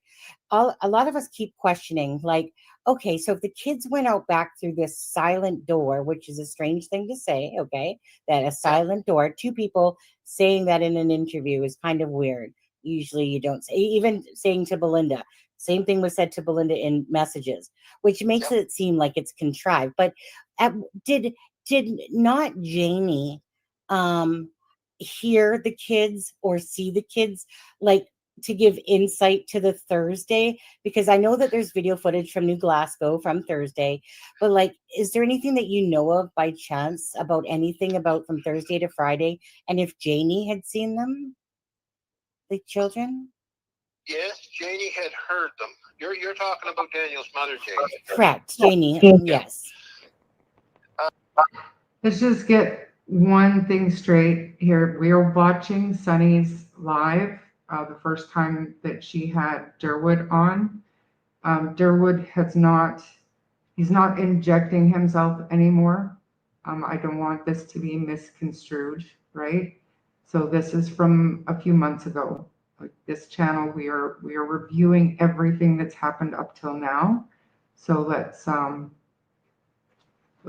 just realize that this is not It's a Crime and Shame. This is my channel, and we are simply watching when we first talked to Derwood on that channel. Okay, so calm down, people. And if you can't say something, then obviously you can't.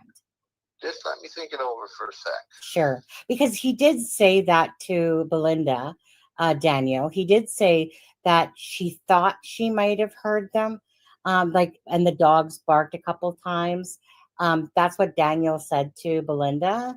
So it was just a matter as if, there was a little bit more on that one. Like if Janie had actually seen or the kids, or if there was confirmation that she did hear them. That was all. That spot is very hard for people that are following the case to understand.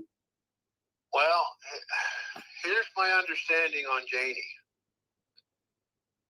Malaya never thought that Janie was home at the time in the morning, that early in the morning. Right.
Janie, Malaya was on the side of the road, and Janie showed up and surprised the shit out of Malaya.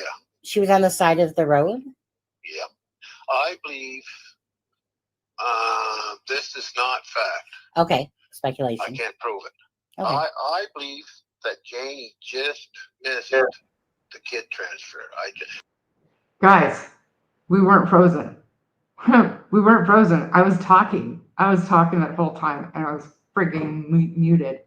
I was saying to yes, ma'am, and just that Derwood is a big boy, and I did not see that in chat.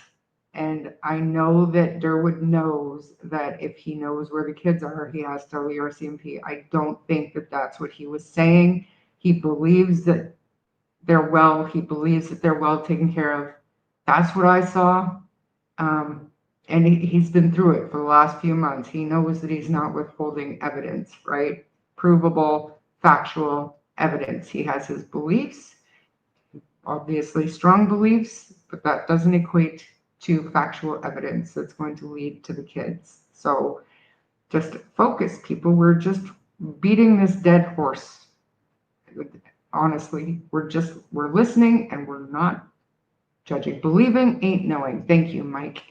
Exactly. So we're listening, we're not judging, and if you don't want to listen, I get it. I understand. You can move along. We're gonna move on here soon, but we're doing what we're doing on this channel. There's plenty of other places that have the drama and the negativity, and we're trying to steer away from that. We're trying to break up the toxicity a little bit. I believe that Janie just missed the kids being put into a vehicle. So, right, because again, me and Charmaine, we have more information that Daniel had said, because like I said, he did have a conversation, and it's too bad that he's more worried about Malaya than meaning that's changing, by the way, today. I hope so. That's changing. She's lost his support pretty badly. I hope right so. Now he's so worried about Meadow. He believes that if CPS takes Meadow now, he's worried about Malaya committing suicide. He thinks she's that mentally worried, and I don't want to see that either. Right, of course, nobody does. Believe it or not, I think I like Malaya. I've always liked Malaya, but I think Malaya just she's had a rough go of it with she's had 2 kids, and they broke up. They couldn't stick a family together, and I think she tried. Yeah. And then with Daniel, it's not been all roses, but right. I think it was pretty decent, to tell you the truth. But now with this happening, I think it blew her right out of the water. I think with some postpartum depression and just some regular family issues, some financial worries, and not going as great as because she was starting to. I think she was just sort of starting to look at her life and wishing for a little better, like we all do. Right. And I think this thing happened by almost fluke. And she right at the time, I think she sort of panicked. There was people formulated a plan, and I think she had never had. Pardon? But why, dear? Like our thing is this: like Jack and Lilly aren't Daniels, so why would there need to be this whole ruse of hiding the children, or what's your thoughts on that? Because I know it's just going to be. Well, I don't think initially that she intended to hide the children. I think she was worried that Daniel would be very upset if she moved the kids out of there, and I think she intended. When she got those 2 out of there, I think she intended to take the baby and get out of there herself. Well. Okay. And when she moved the kids out of there, now this is all conjecture now. Right. Yeah. No because problem. I haven't even been able to talk to Malaya yet. No. But I believe she moved the kids out of there to thinking that she was protecting the kids and moving them to a better life. Because like I said about, well, now I pretty much slipped into something that I didn't want to say.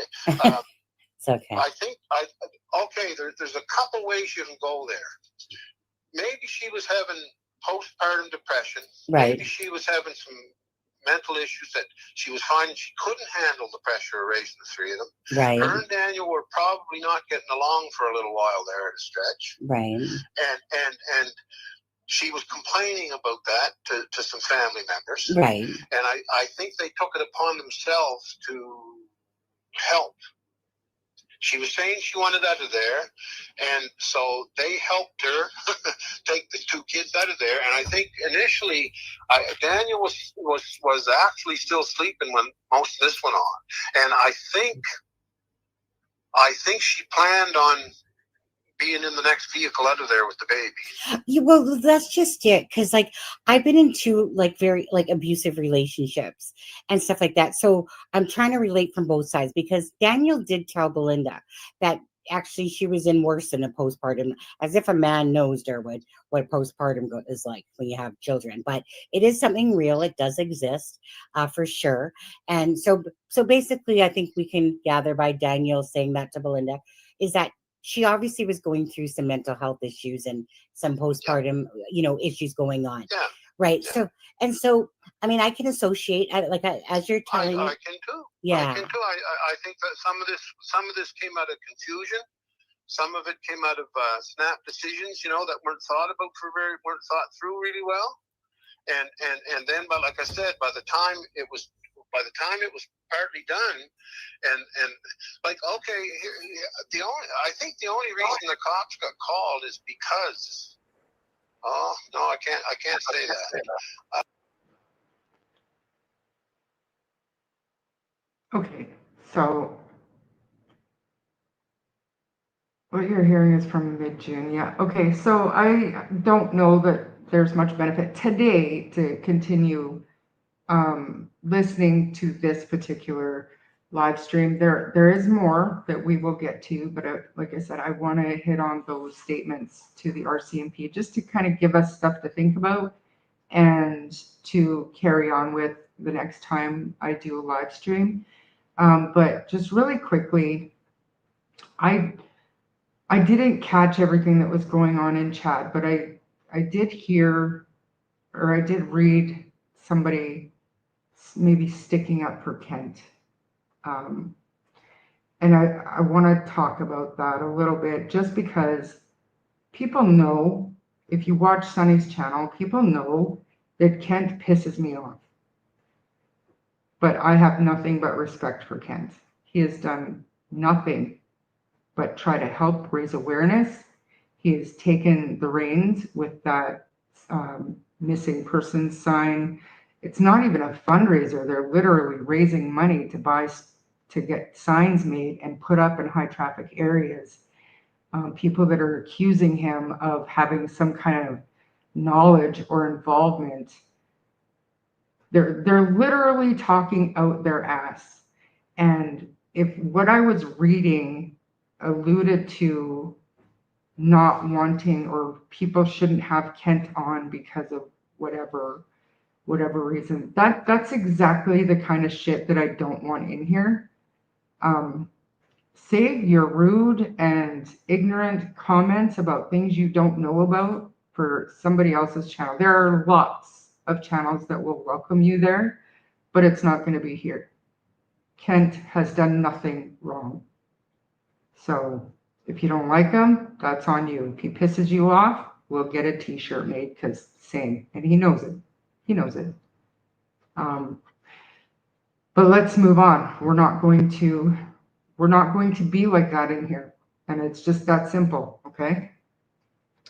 And same goes with Derwood. If you don't agree with him, that's fine. He's in here answering questions.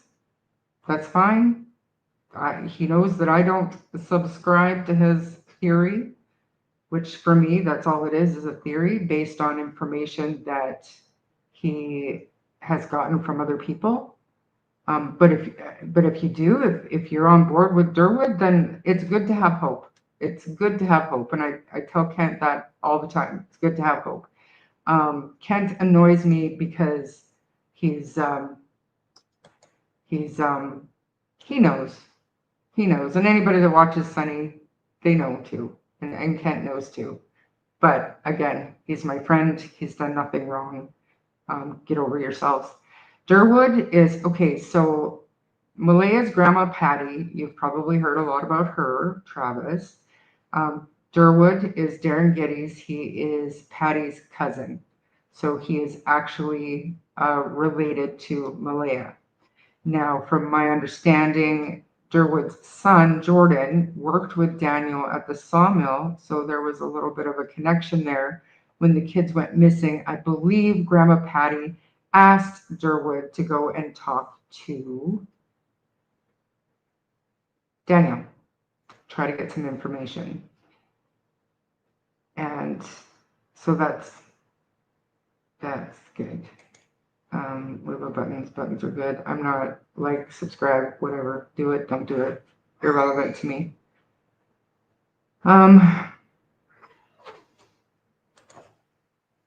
Belinda, why would Malaya keep the kids from her grandmother, Darren? Again, good question, and I feel like there's no good answer for that. And I don't think that there's anything that Derwood could say that's going to answer that, because nobody knows what went on then. I mean, Derwood said it, Janie said it, what went on over there was none of their business. According to Malaya, Daniel wasn't comfortable with anybody having their address. So, you know, I don't know that there's anything anybody that can, or anything that anybody will say that could make you feel better about the situation, Belinda. Sadly. Kent is an impartial observer. Is he? I'm just kidding, thanks. It doesn't, Sherwood, don't worry about it. We all believe what we believe. And when you have proof, then it'll come to light, because it's not speculation then. That's right. That's all we're doing, speculating. And right now, all we're doing is going over stuff that's already happened for months now. It's already been happening. And we're still no closer to knowing what happened to Jack and Lilly. And thank you for speaking up, Derwood, brave of you in the YouTube world. I believe Malaya and her state would want a better life for them. Just look at the kids' photos. Again, it's good to have hope. And I'll leave that at that. Okay, gotta make you rewind on these basic questions. I don't mind. That's what we're doing here, Travis. It's, to me, this is the only thing that makes sense to do right now, because there are a lot of newcomers coming in that are taking information, filtered information, cherry-picked information, and creating theories and running with them. And it's everybody's prerogative to believe what you want to believe, but I don't like believing with no facts, right? And that's all I'm trying to do. That's all I've wanted, is to have some clarity on the inconsistencies and to figure out why there are so many unresolved questions when it involves 2 missing kids. There's no reason to not clear this stuff up. So that's what I'm doing here. And anybody that comes in here to listen, I just want y'all to know that if I have new information, it's probably going to come out on It's a Crime and Shame. That's just the long and short of it. That's not what I'm doing this for. I'm not monetized. I'm not about the likes and subscriptions, and I don't care. If I appreciate it, don't get me wrong, but I don't have the audience that these other people have, that they can get new information out there. I want to go through this, and I wanted you guys to help me go through it again. So the kids had a good life when living with Patty. I heard that they did as well. Yeah. Zero proof they aren't alive either. That's right.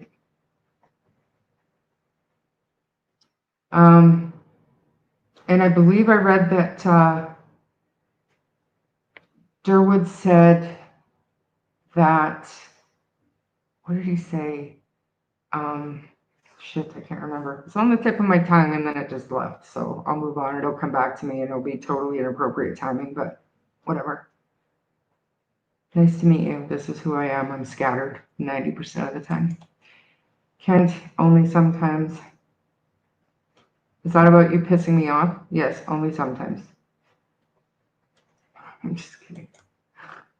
Travis, Shar, one last question. I promise. It seems like you have many, many more document sources that you don't normally have. I've been watching all.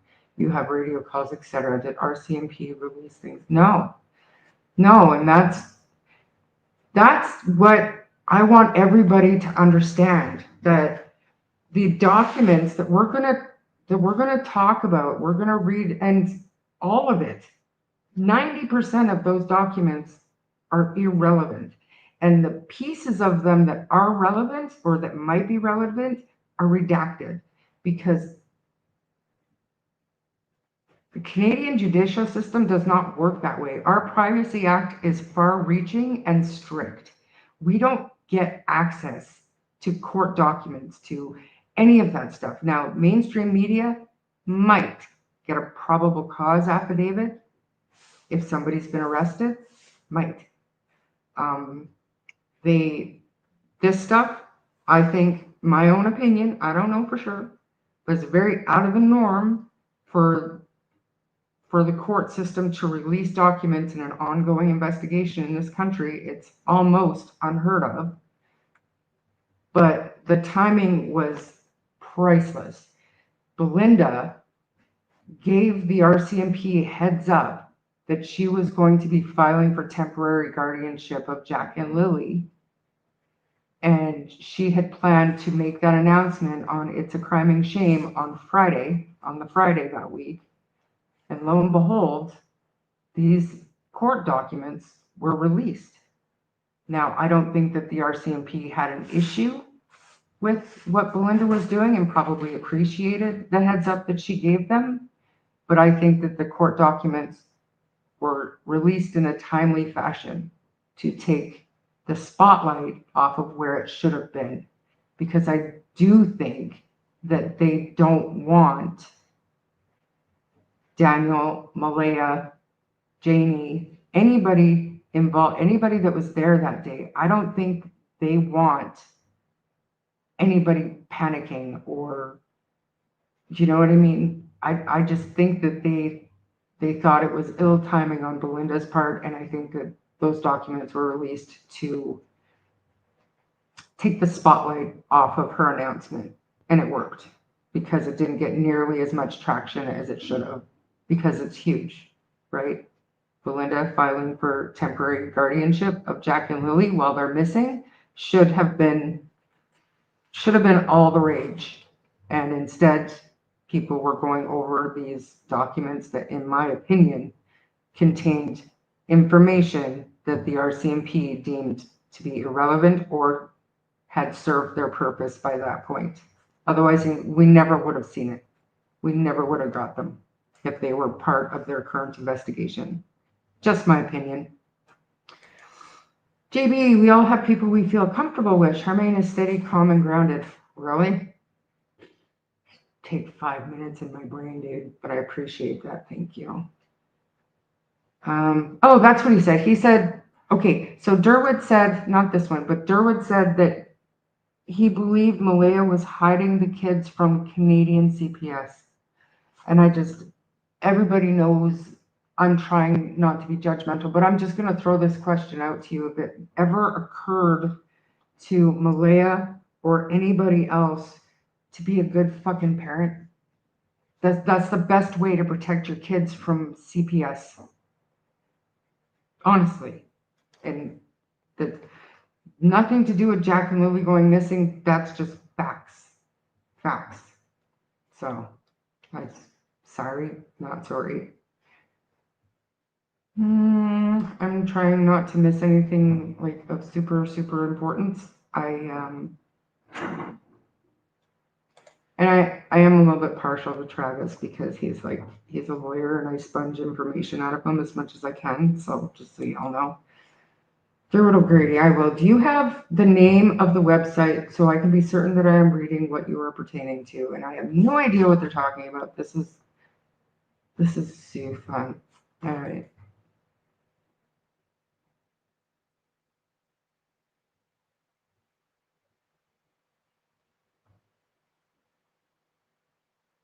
Randy, I'm reading your comment, this one here, and I wish I could pronounce any of that and I would read it. Everybody can read it on screen. Mary, I am Grand Chief, something ancestral, granddaughter. This is not how my people should act. Did I read this one? Shar, I really appreciate what you're doing with your channel. I love the no drama, and I agree. Going back to square one is the only thing that makes sense to do right now, and I find it very helpful.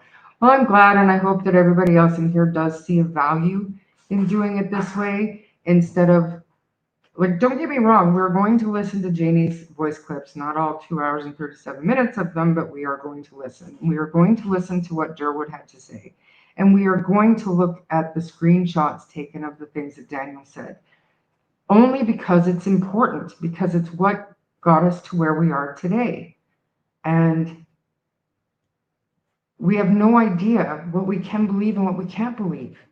And that's because of the inconsistencies and the things that just don't make sense, that won't be clarified. And what else are we going to do? Are we going to sit there and listen to Janie's voice clips and make fun of her all day? I don't think that that's fun. I don't think that that's useful. I don't think that that's a productive way to spend my time. And I wouldn't waste your time doing it either.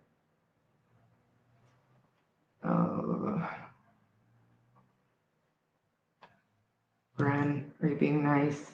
She had the option when Cindy and Wade showed up with the U-Haul. And then I have a hard time if the kids were able to be snuck out when she, again, I mean, fair enough, they could have all went, but they could have all went real quiet and peaceful, like on the day a week that Daniel was working. They could have. And just backing up a little bit to protecting the kids from CPS, this Malaya's actions with Meadow shows you the level of maturity and knowledge and inner thought and nurturing nature of a mother who's trying to protect her kids from CPS. So her decision is to break a CPS order and take off with her baby. Like anybody with any experience with CPS or not would see that as probably not the greatest choice to make. Do you know what I mean? So she's obviously got a skewed idea of how to protect her kids from CPS, because the number one reason is to be a good parent, to work with them if there is a problem, and to abide by a fucking order that they put on you in order to keep your child. And you all know what I'm trying to say, and that's it.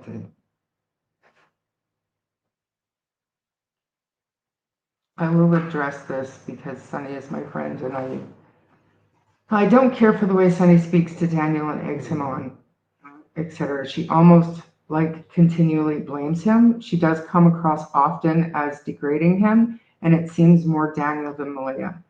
It absolutely is more Daniel than Malaya, but I believe, and because I know her and I talk to her behind the scenes, it's about the inconsistencies, Bonnie, and the delivery sometimes gets messed up. Is that what they were talking about, Gren? Sorry. But anyways, the delivery with Sunny sometimes gets messed up because we get fired up.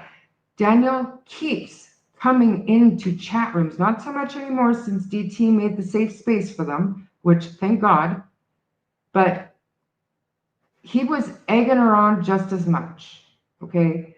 They're both they're not the same, but they're both doing it to each other, right? I truly believe that. And when we're looking for simple clarifications and he's mocking us because of it with the stapler bullshit and all this other stuff, you get fired up, right? Because why aren't you looking for your kids? Why aren't you hanging posters up? Why aren't you pleading for help to come and find them? That's just, you know, things go askew sometimes, and I'm trying not to do that here. And here I am just going on a fucking rant. I shouldn't be. Calling a spade a spade. My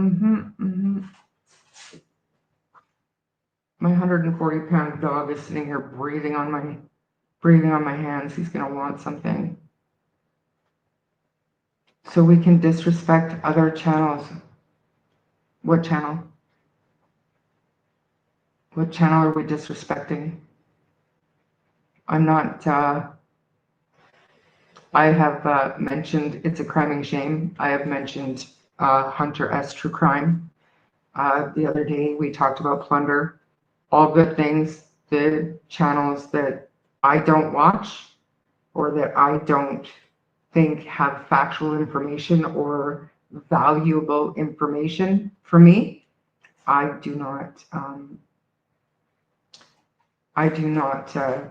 bring them up, and I'm not going to play videos, and I don't care how salacious or how important that information is. You guys know where to find it. Tomorrow when it airs, you won't see it here. Just no shade. It's not on my agenda. Show us the dog. I'm sure if I don't let him outside in a minute, he will make me show you. If you was told to keep silent for your children, you would, no matter what's happening. Okay, maybe, but give me a scenario that makes sense, because she still can't see her kids. To me, at some point, even if it was all believable and legitimate, and this is my opinion, but even if it was all real and they're being hidden, they're keeping them hidden from Canadian CPS, whatever, at some point as a mother, I would miss my kids so terribly that I would think the jig is up. And that day would have come really early on when I could explain it away by saying, oh, it was abusive, I was scared, blah, blah, blah, blah, blah. You minimize your culpability at that point. 5 months in, I don't know, man. I don't know. It just doesn't seem, I don't know. I don't know. I'm bringing up these documents now. Maybe. Go.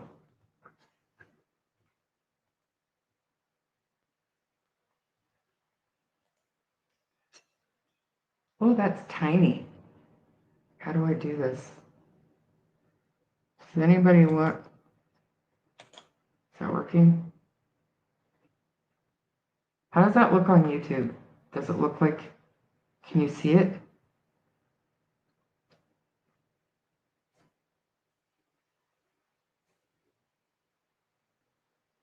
Someone said on chat they can't find the kids. Okay, okay, so they are not on certain unofficial lists, but they are on official lists. I went back, somebody said that the other day, so I went through and I looked, and they are still on the RCMP's list. They're on the national, they're still there. And I said last time I was going to get links, and then I forgot. My bad. I apologize, but you can trust me, they're still there, and I will do my best to. So First Nations, they have their own CPS apart from the CPS equivalent in Nova Scotia. Shar has said RCMP can search reservations. Yes. Yes. And yes. So there are Indigenous, and I don't know what they're called. Don't come for me. I don't care. I don't mean any disrespect, but they do have their own CPS system. They're not the same as the provincial CPS. But the RCMP are federal, right?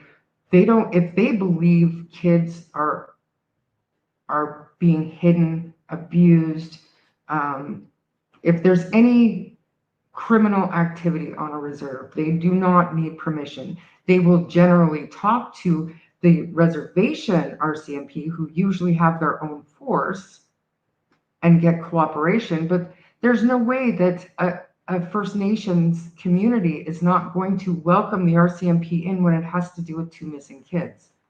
It's nonsensical to think otherwise, and I don't think that that's what Derwood is getting at. I don't think that he believes that they're being hidden on a reserve. Derwood, if I'm wrong, let me know. We can fight about it if you want, but it's not. That is the least plausible place that they would ever be hidden at this point.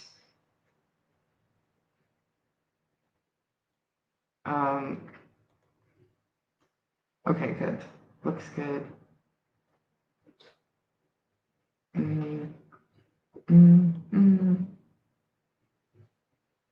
All right.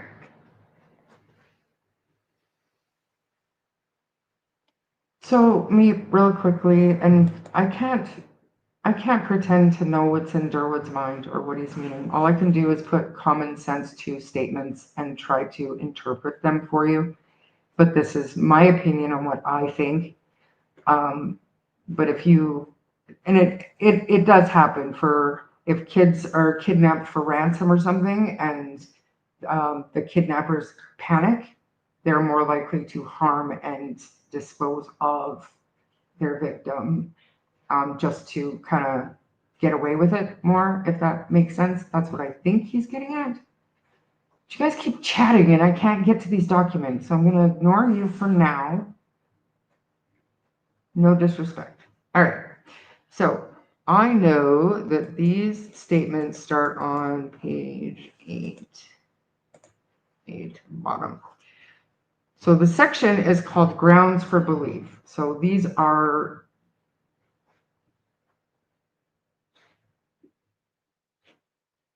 again, see, I'm like squirrel, you guys. Okay, so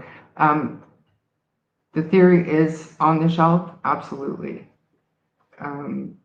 Like I said a little while ago, Derwood has not injected himself again. He is not doing the YouTube streets. He goes into the save chat there.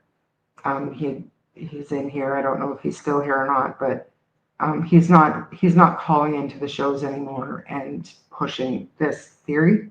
So in a huge sense, the theory is on the shelf because there's no evidence to back it up. So, yeah, no, I think that was a very respectful way to put that. Thank you, JB. Let's move on. So, on May 2nd, 2025, Pictou County RCMP were dispatched to a report of missing children in Lansdowne, Nova Scotia. And there's a little footnote there. We love our footnotes. The following is a summary of the dispatch information. A. Malaya reported her children, Lilly and Jack, may have left the residence and were missing. She said they were both possibly autistic and were known to wander. She said their boots were gone.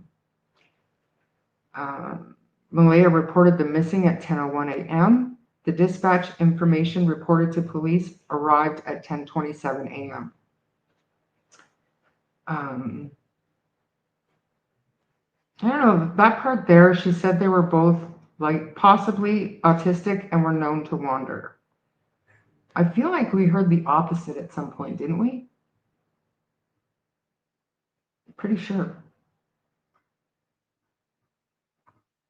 They don't go outside unless somebody's there watching them. Didn't we just hear that? Like, oh my God, like 2 hours ago, 2 hours and 41 minutes, you guys. So witness statements of step-grandmother, mother, and stepfather. Janie McKenzie provided 2 statements to police on May 2nd, 2025 and May 5th, 2025. There's another footnote here. So let's go back to the following is a summary of the dispatch, and this is footnote 1. May 15th, 2025, I read the PROS event detail report for this file. This report details and the dispatch information compiled by the Operations Communications Center upon receiving the report of the occurrence. And we did listen to a lot of that the other day.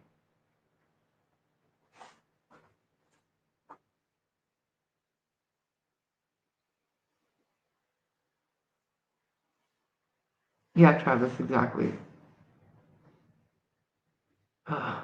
Daniel, like if chat goes sideways because you're here, no offense, but you're out. I don't want it here. I just don't. Moving on. Footnote number 2. On May 11th, 2025, I listened to Janie's initial statement taken by Constable Ronigan on May 2nd, 2025, and read his report dated the same day. I also listened to Janie's second statement taken by Constable McIntyre and Corporal Brown on May 5th, 2025. Now, maybe it's just the American footnotes that are interesting because that was kind of boring, honestly.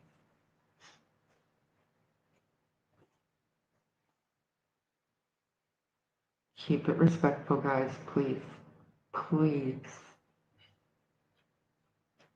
All right, Janie said Lilly and Jack are her step-grandchildren. She lives in the camper on the same property as the residents from where Lilly and Jack went missing. She said she saw them all week. Regarding Friday, she said the following. On Friday morning, she got up at 6 a.m., had tea and cigarettes. Around 7 a.m., she went out and tended to her chickens and let her dog out. She went back inside and played a game on her phone. She got a call from her brother, Ron McKenzie, at 8:48 a.m., and they talked about going to town. After she was done talking to him, she went back to bed and must have dozed off after scrolling on Facebook. She originally said she might have learned the children were gone around 8:48 a.m. before she talked to Ron, but later clarified the timeline in her second statement. Her dog started barking and that woke her up. She heard Lilly and Jack in the backyard playing on the swings and laughing, then dozed off again. She woke up again when she heard Daniel yelling for Jack and Lilly. She didn't think anything of it because Jack liked to look for bugs and get into things when he's doing that. So she thought Daniel might have been yelling at Jack for that reason.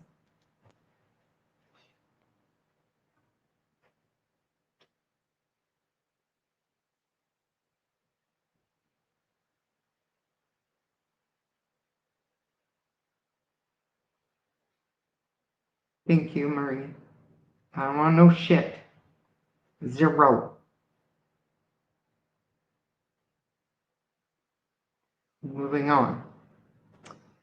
When she came outside after waking up again, she saw Malaya. Did I miss one? Her dog started barking and that woke her up. Where the fuck was I? See, this is what I'm talking about, Daniel. You throw shit off. When she came outside after waking up again, she saw Malaya standing at the rock pile holding Meadow. Malaya said Jack and Lilly were missing for about, redacted, but I think we know that's about 20 minutes, and she had called 911. Janie got her coats and boots and walked around looking for them. Daniel was searching for them. Her brother called again around 10:19 a.m. after all this happened. So why did her brother call again? Do we know that?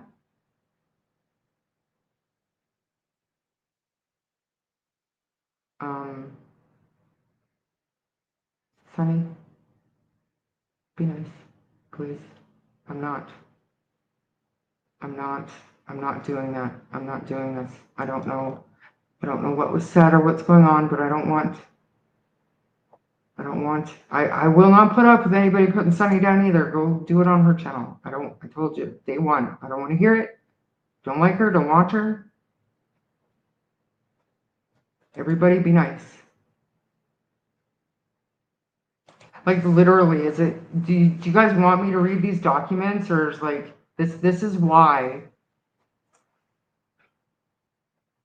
I had said that, because when Daniel enters a chat, everybody just wants to bombard him with questions, and he doesn't answer, well, not able to answer, but I mean, things just go sideways, so.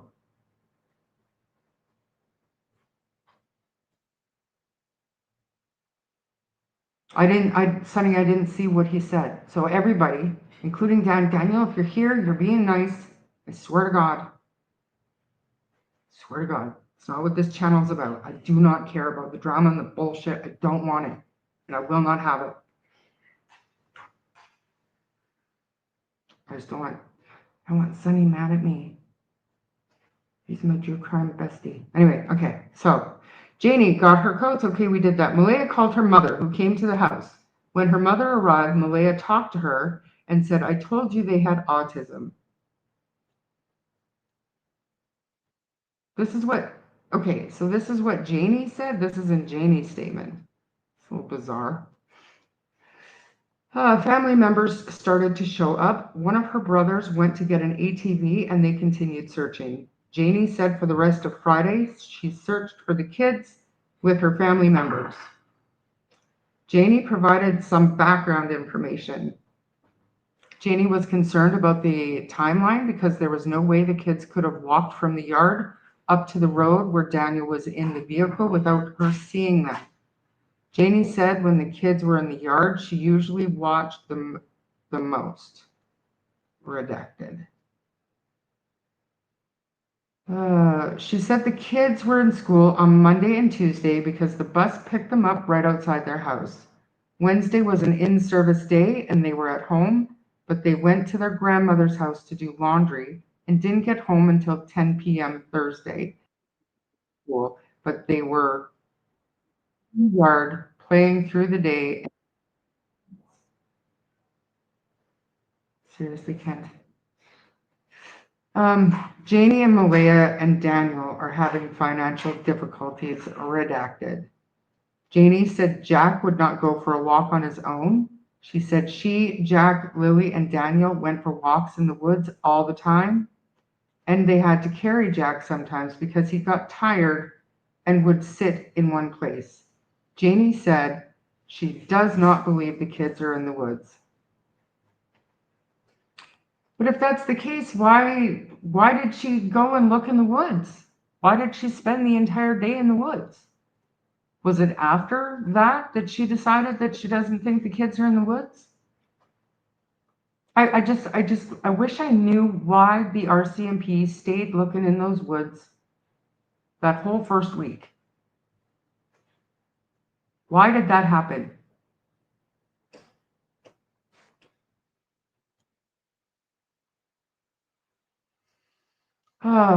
Malaya provided 4 statements to police. 2 statements were provided on May 2nd, 2025, one on May 3rd, 2025, one on May 4th, 2025. A footnote, the following is a summary of what she said.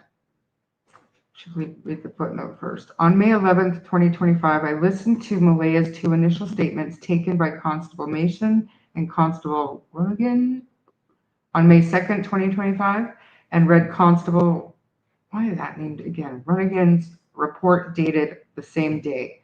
I also listened to Malaya's 3rd statement taken by Constable McIntyre and Corporal Brown on May 3rd, 2025, and a follow-up 4th statement they took on May 4th, 2025. On the day Jack and Lilly went missing, she heard them playing in the other room and was going in and out of sleep. Lilly came in the room around, I didn't know they gave a time. Interesting. Lilly came in the room around a couple of times. Daniel was sleeping the whole time and didn't really wake up. She didn't hear them anymore around redacted. So she got up and they couldn't find them, so they called 911. The police came and got statements. Everyone was frantically searching for them. Malaya did not think this would take days. So obviously, why wouldn't they see? This doesn't make sense to me. Travis, this doesn't make sense to me. Why would they summarize and blend statements instead of having them in chronological order? Because I mean, I'm reading them thinking that first we're going to cover what she said on May 2nd and then get into what she said on May 3rd and work up to May 4th. But instead they're summarizing everything. So the first couple of paragraphs are, well, she didn't think this would take days. Well, this statement is from May 2nd. This is terrible. This is terrible. It doesn't make sense, Travis. Sorry, I'm reading Travis's comment.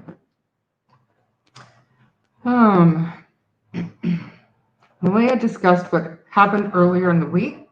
Kids went to school on Monday and Tuesday, but Wednesday was a professional development day, so they were off. She kept them home on Thursday and Friday. Malaya said she doesn't remember what they did on Wednesday. Specifically, she gave a detailed description of what happened on Thursday. Are you seriously going to start crying? Give me a minute.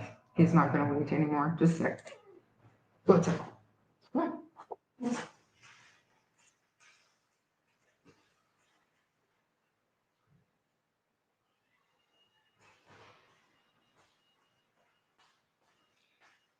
Apologize.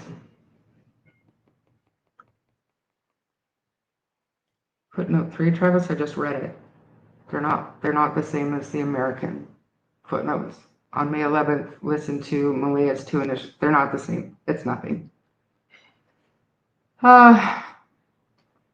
Malaya kept Lilly and Jack home from school on Thursday morning because they had a cough. She contacted the school through the app at 6:18 a.m. Kids got up and came into their bedroom. Meadow was already up and in bed with Malaya. They got up and headed out to get the kids breakfast. They wanted the TV on and they wanted to play with their toys. Everyone woke up around 9 a.m. So was that a typical morning, Daniel? I mean, while you're here, I might as well pick your brain. Malaya said she tidied the house throughout the day and looked after the kids. She said she also scrolled on her phone at one point because she was overstimulated. Same, boo. She had, I think, blood work, but she had redacted in New Glasgow in the afternoon on Thursday, and she and Daniel went with all the kids. They drove her 2017 white Nissan Pathfinder, told you. They went to the big stop for gas, and she thought they may have gotten the kids bagels at Tim Hortons. Daniel stayed in the car with the kids when she got redacted. Then they went to a Starbucks drive-thru before going home.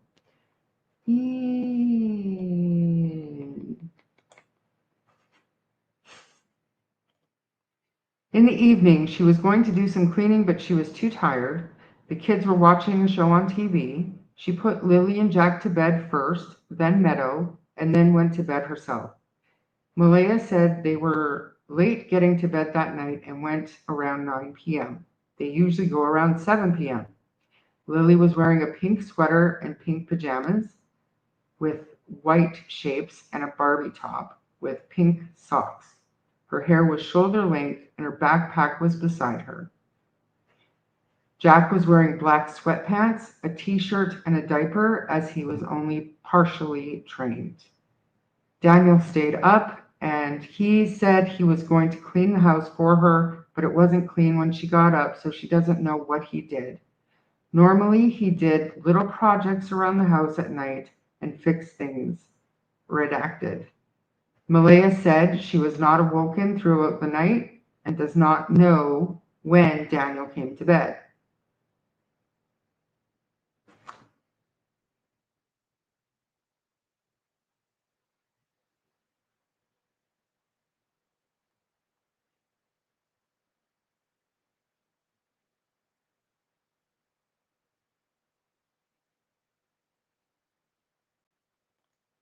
Thank you. Exactly. And the redacted information is probably what's still relevant in the investigation. Like, honestly. It's just not the way Canadian law courts work. They just don't release shit. She continued by giving a detailed description of what happened on Friday. On Friday morning, Malaya's alarm went off at 6 a.m. and another one at 6:15 a.m., which was when she used the school app to mark them out sick for the day. Malaya then went back to sleep. Daniel and Meadow were still sleeping, and there was no other noise in the house. Malaya heard the kids playing in their bedroom around redacted. They woke Meadow up, so she took her into bed and turned the TV on for her and then faded in and out of sleep. The kids were giggling and laughing and talking to each other. The kids were in the room right next to theirs, so they were loud. Around redacted, she heard silence and told Daniel she didn't hear the kids. They got up together and checked the living room and outside and started yelling for them. When they didn't hear any answer, she called 911 at 10 a.m. She had to turn off Wi-Fi to get bars of cell service and call from one spot in the house where there's good service. Daniel walked around yelling for them to see if he would get a reply and eventually took her Nissan Pathfinder to go look for them in the woods. Janie was also out looking for them. She had the baby, so she could not go look. Malaya said she did not think the kids had changed their clothes from the night before, and Lily's backpack was gone, so she assumed she had it with her. She described it as a corduroy cream-colored backpack with strawberries on it. Lily and Jack's boots were gone. Lily was wearing size 13 rainbow pink boots, and Jack was wearing a size 10 blue dinosaur boots. Regarding their normal routine, she said the following. She clarified, on a regular morning when the kids go to school, she is up at 6:15 and gets the kids ready, fed, and their teeth brushed before having them out to the bus by 7:28 a.m. The bus stops in their driveway. She also clarified their sleeping arrangements. Meadow, Daniel, and Malaya share a room. Lily and Jack also share a room, but they divided it in two because they would be up all hours of the night when it was open concept. Fair enough. Redacted. are Daniel's children. They do not normally live with them. They stay with their mom. They were not there at all the week Jack and Lily went missing. Lily and Jack. Whole section redacted. Anything else? What's happening? Is everything good?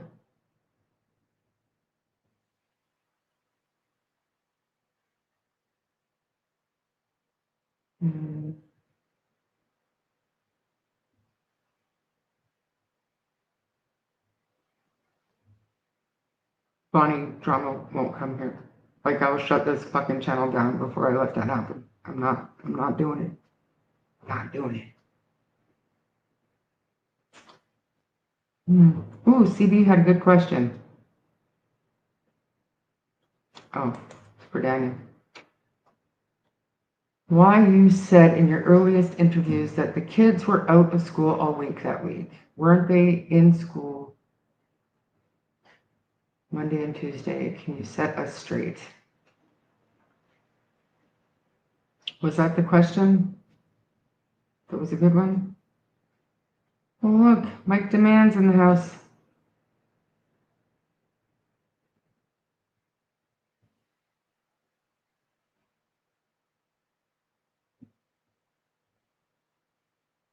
Hello, Mike Demand. All right.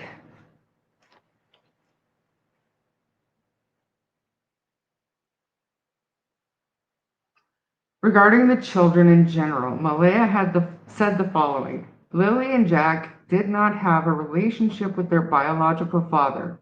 He had not seen them since October 2021 when Malaya left him because redacted. He did not pay child support. And number 2 is completely redacted. Number 3 is completely redacted. G. Regarding Daniel, Malaya said the following. They have been together 3 years. Redacted. Daniel worked every Monday at redacted hardwood sawmill. They were having a hard time getting wood in, so he only worked 1 day a week. She said when he was not working, Daniel would help his mother with building the fence and bringing in wood because they use wood heat. She said he is an involved parent and would help her, especially when she was overwhelmed. He was not aggressive with the kids, but had a voice they listened to. There was never any physical discipline. Next section is redacted. They discussed what happened earlier that day. Malaya said she went to the police command post to see what was happening firsthand. Redacted. She said there's currently a lot of conflict between her and Daniel's sides of the family. She provided the following information. Daniel's family wanted her to bring the baby and stay with them, but she thought the correct decision was to stay with her mother. Daniel pulled her aside and tried to convince her to stay, but she told him she was going with her mother. Redacted. She did not know of any conflicts in their family lives that would cause the children to be missing. Malaya said she had not spoken with Daniel since May 3rd, 2025. She said she had blocked him and had not opened his Snapchat messages. Malaya provided a 5th statement to Constable McIntyre on May 9th, 2025. There's a footnote, Travis. Love our footnotes. See if this one's useful. On May 11th, 2025, I listened to Malaya's 5th statement. Yeah, it's not useful. I'm going to start skipping the footnotes. All right, Malaya again recounted what happened on Thursday night before the kids went missing. She said she put Jack and Lily to bed and then went to bed with Meadow. Redacted. She continued to what happened Friday morning, which was the same account she provided in her previous statements. In addition to what was already said, she provided the following new information. She said when Daniel was looking for the kids, he opened the front door. He put a wrench on top of the door the night before, and it didn't fall down. So Daniel said they must have gone out the back sliding door. The door was shut, but the kids would normally leave it open if they went outside because it was so heavy. There are times when they would close it. Malaya said Lily and Jack did not normally wander on their own. They would if blank were there, but not by themselves. Malaya said she had a conversation with Janie in the yard and told her the kids were missing. Janie got ready and went to look for them. She told Malaya she heard them playing outside and Daniel yelling.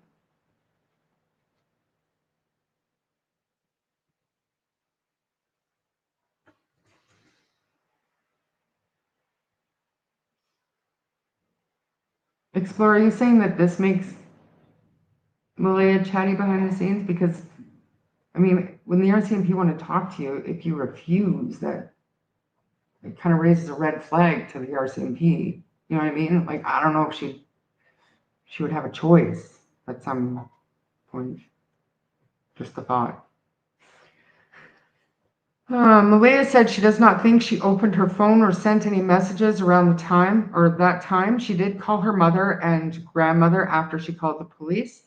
She said she used Text Plus because it allowed Wi-Fi calling. She's since deleted the app because she doesn't need it anymore. She did not use Text Plus to call 911 because it does not let you.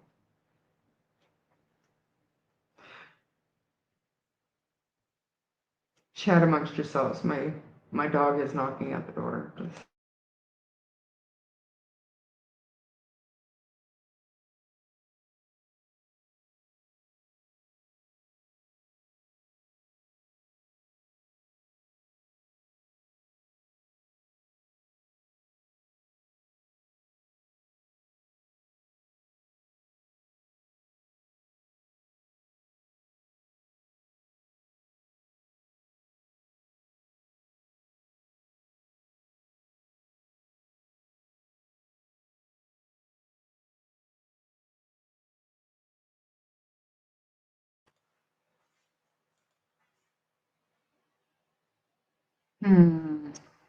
Malaya said during the day, Daniel had erratic behavior towards the police officers, she thought.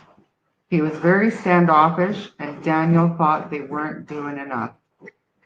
Malaya said she was up late on a Friday night. Can you hear that? My dog weighs 140 pounds, so everything he does is loud and intrusive. Malaya said she was up late on Friday night. She put Meadow to bed, but then stayed up. Daniel came in and just went to sleep. She thought he was tired from searching all day. She said she only got a couple of hours sleep. It was after 3 a.m. the last time she checked her phone, and she was up again around 6 a.m. Constable McIntyre asked Malaya to look on her phone to confirm her timeline for Thursday. She provided the following information. At 6:29 a.m., Malaya received a message to confirm the kids were marked absent from school. Malaya said it was a slow morning. They didn't do a lot other than get breakfast, watch TV, and play. Malaya had a video call from her mother, Cindy, at 3:37 p.m. on Thursday to see the kids. Cindy would have seen the kids on the phone. Malaya went through and showed Constable McIntyre her banking transactions on Thursday to see if they could narrow down the timelines, but she said Daniel used his card for their purchases that day. Malaya showed Constable McIntyre her Google Map timeline, which tracked her movements on Thursday. She went to the following places. They left home at 12:10 p.m. and drove for 39 minutes. Then from 12:49 to 1:27, Malaya was shown at a missing visit, which she thought was her redacted. That's weird. They went to Dollarama at 1:44 p.m. She said they went in and grabbed a few things. They went to Lawton's at 2:48 p.m. She remembered they picked up some Tylenol and diaper rash cream from Meadow, probably because she was teething. They drove between 2:52 and 3:11 and arrived home. That evening, she got the kids something to eat, and they were watching TV. Can I help you?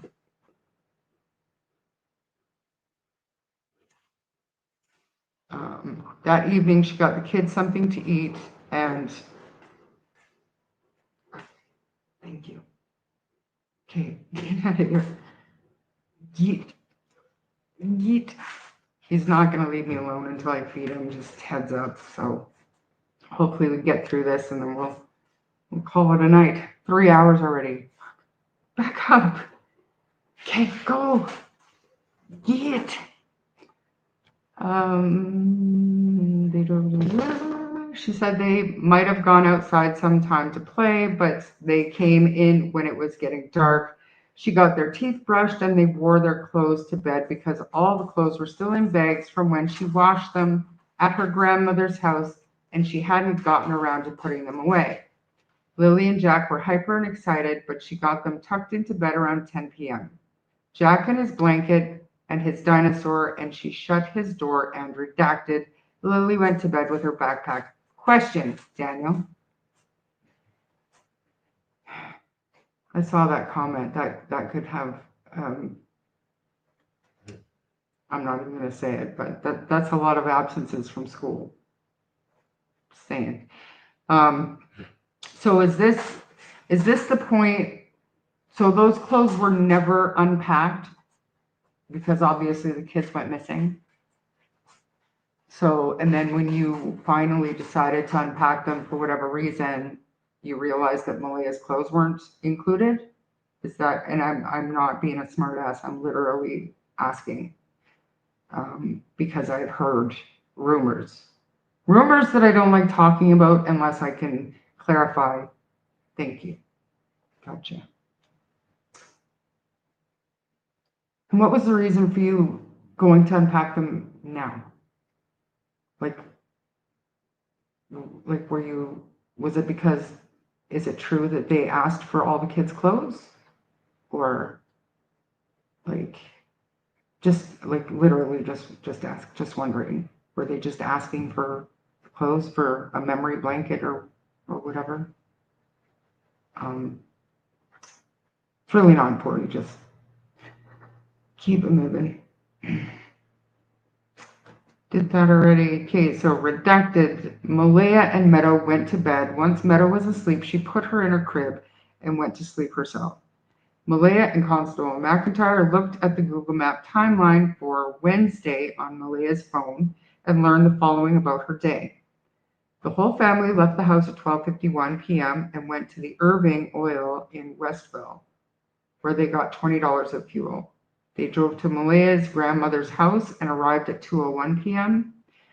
At 3:18 p.m., she went to Access Nova Scotia in Truro Heights with Meadow to get a plate for her car. Daniel and the kids stayed at her grandmother's house. You know I got questions about Grandma's house. Did you wait in the car? Did you wait in the car? Seriously, just literally asking, looking for some clarification for some of the bullshit that's out there, Daniel. Like, that's all I'm doing here. They went to the Ultramar in Millbrook to get gas, and she stopped to get a vape for Daniel at High Grade.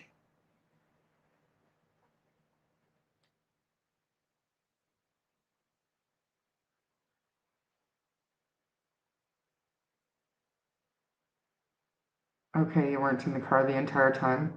Good to know, because that was very unreasonable.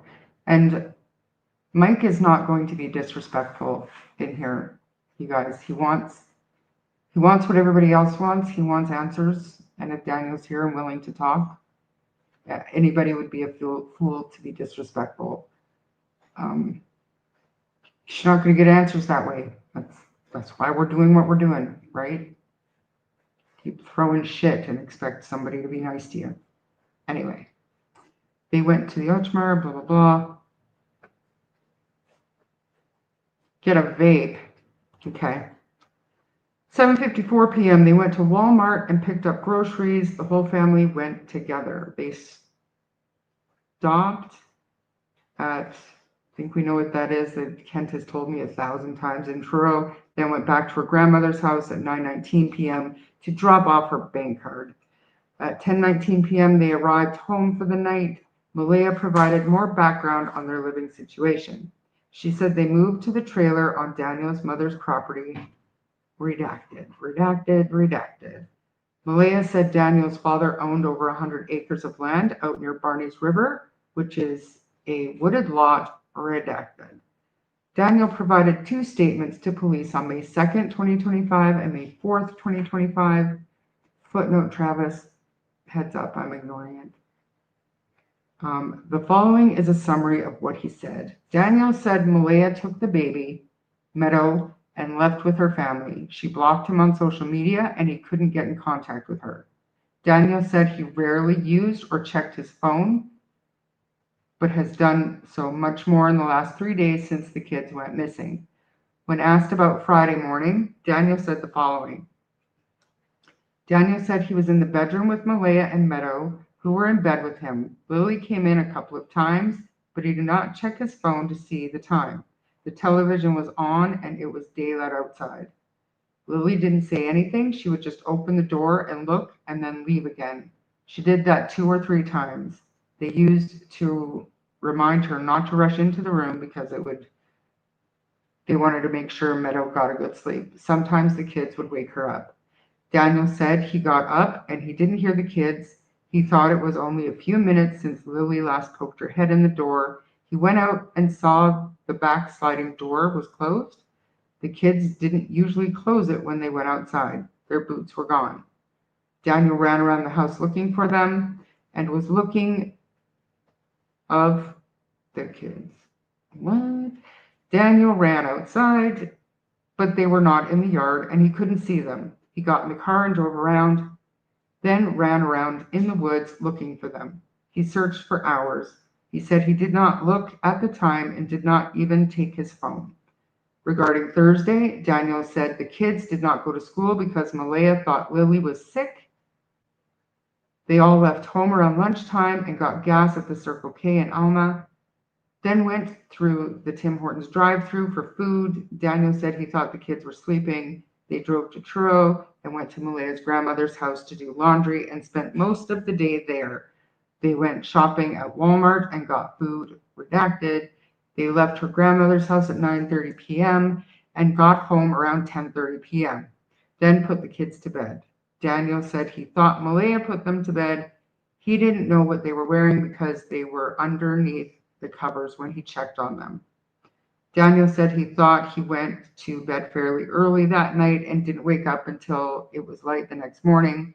He remembered getting an email that Malaya had marked the kids absent from school on his phone around 6:18 a.m. on Friday.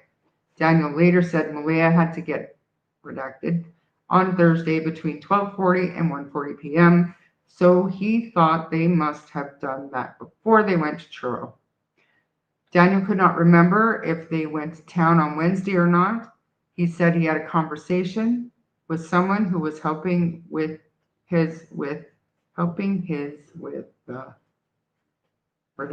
but he thought that was on Tuesday. Regarding the family situation, Daniel said they used to live with Malaya's grandmother, but they moved, redacted. They moved to Daniel's mother's house, and Daniel's mother moved into the camping trailer on the same property. Daniel's uncle and father lived down the road. He has a good relationship with his family. Daniel said Lilly and Jack were sheltered, but they always watched them outside, including his mother. His mother would always tell them if they didn't have coats or boots on. Redacted. He said discipline in the house was just talking to the kids and telling them why they could not do things. Daniel said the kids did not listen to Malaya. They only listened to him. They said they did not physically discipline the kids. Redacted. Investigators comment, I believe Daniel was mistaken when he said they went to Truro on Thursday based on Malaya's statements and her Google timeline. They went to Truro on Wednesday, and she had the redacted on Thursday. Daniel provided a third statement to police on May 6, 2025. Footnote being ignored, Travis, sorry.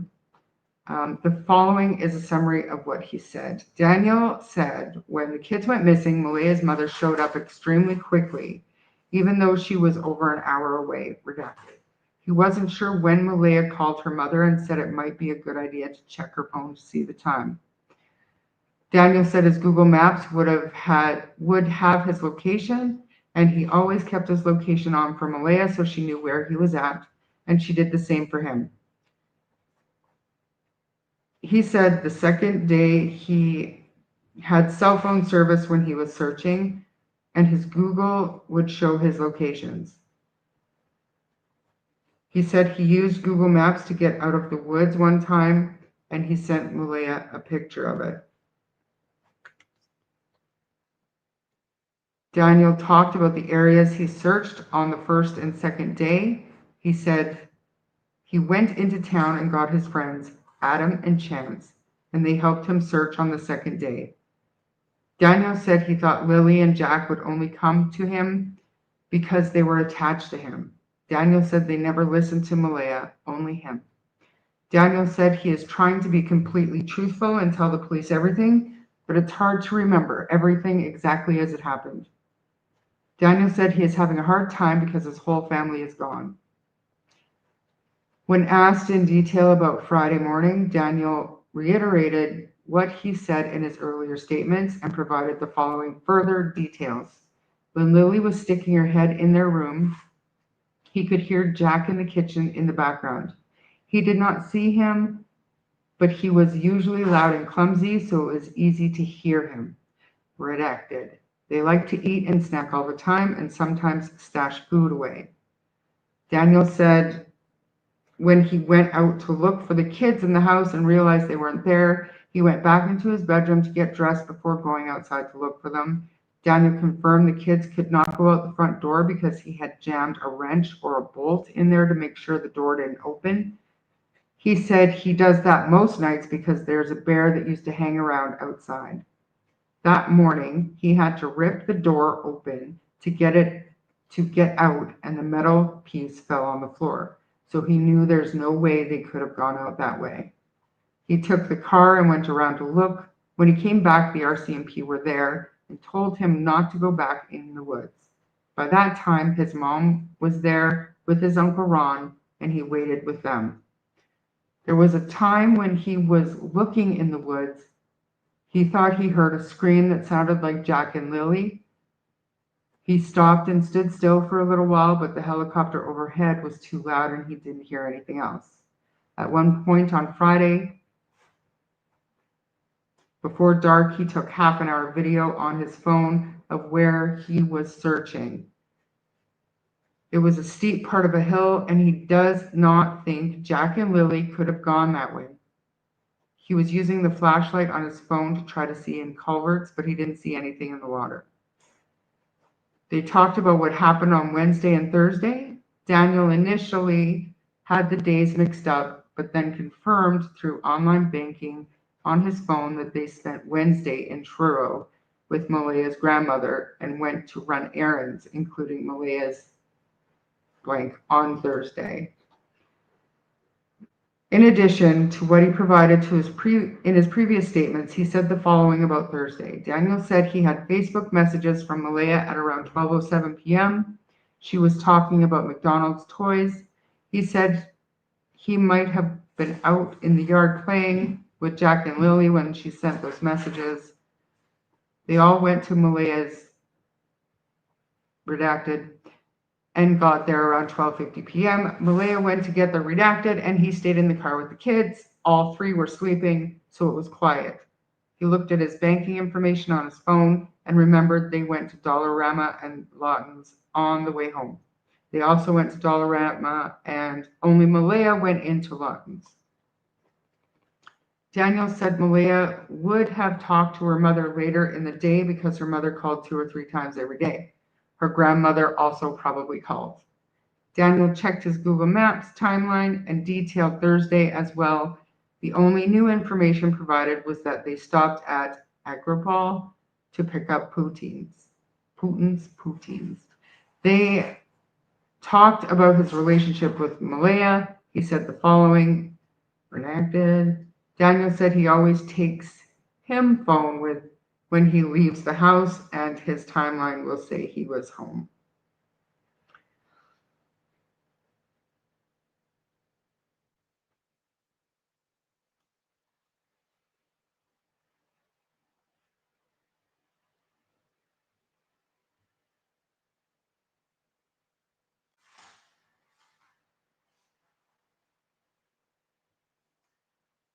Who is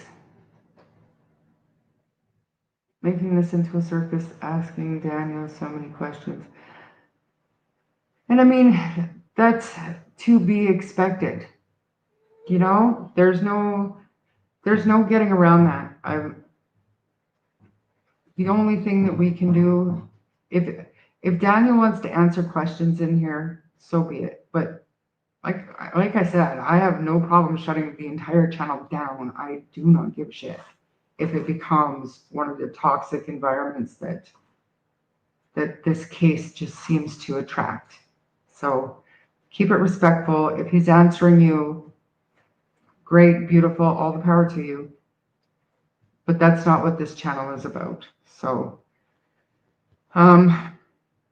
polygraph examinations, I think we'll wait for another day. Like I said, my dog is literally breathing down my neck. It's 3.5 hours again, you guys. Like, fuck. Why can't I do this in 2 hours? So I don't know what's happening. Come on, Tremaine. It just, what? What, Kent? It just said that he stayed at Grandma's house with the kids.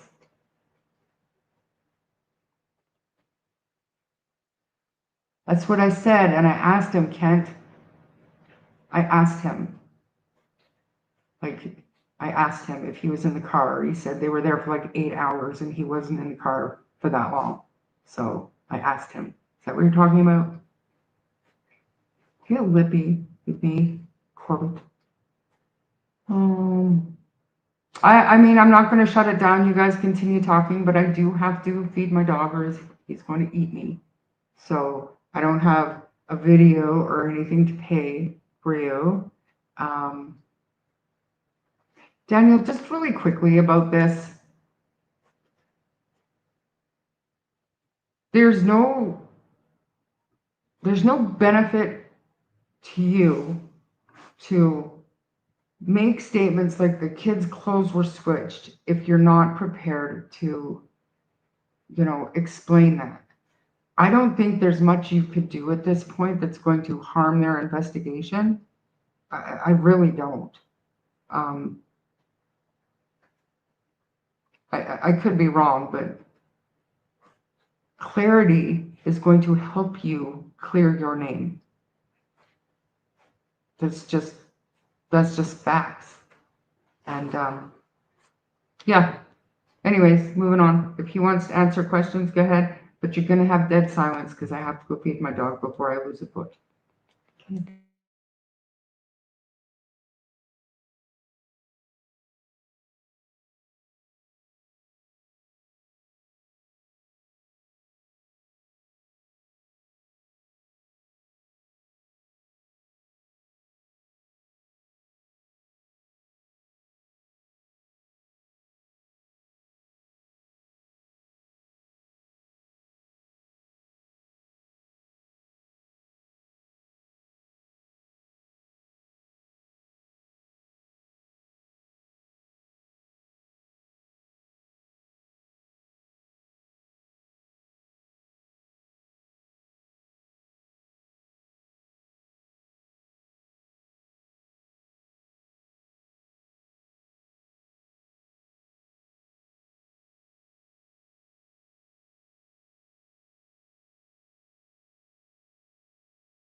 How's it going?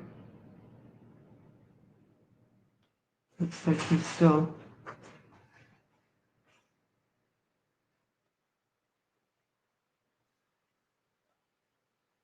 I'm gonna have to go back and read the chat.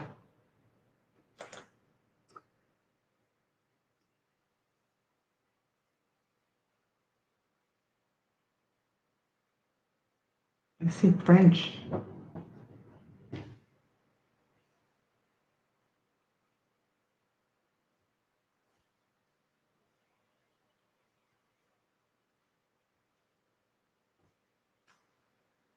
I want to translate that. Joe, translate, please. It's good. Good.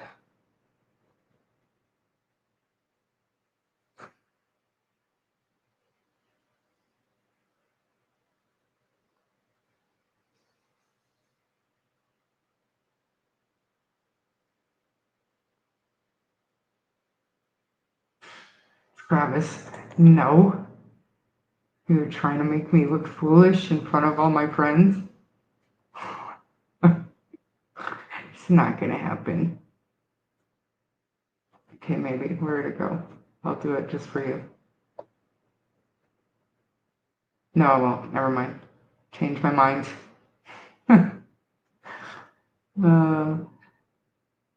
So because I see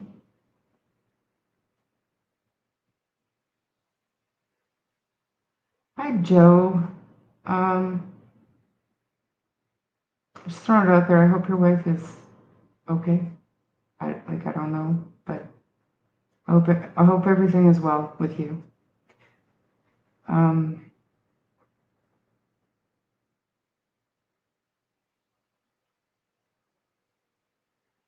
Scotia Leo, hi.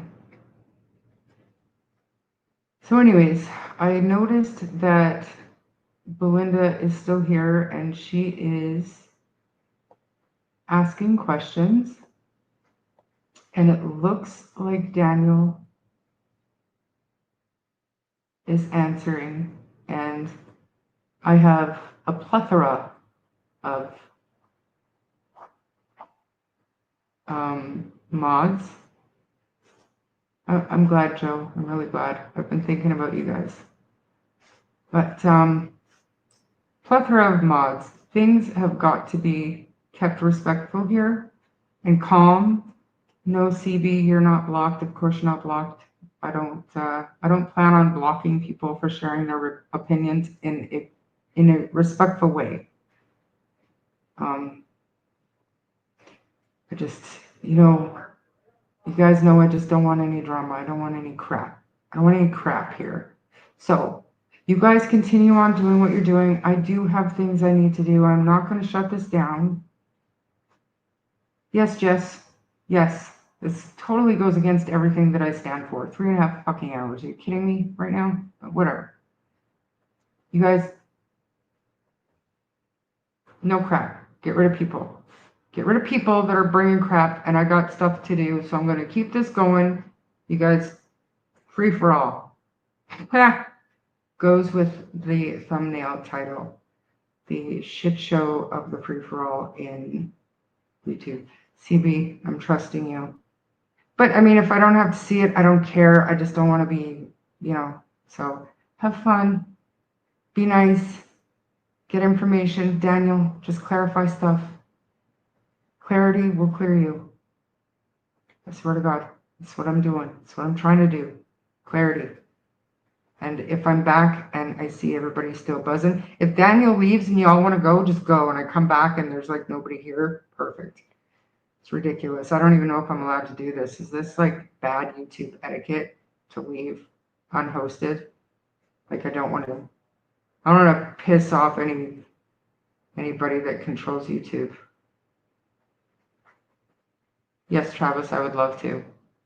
But I'm gonna step away now. Be nice. You guys got this. Kyle's running the town meeting.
I had nothing to do with Jack and Lily's disappearance.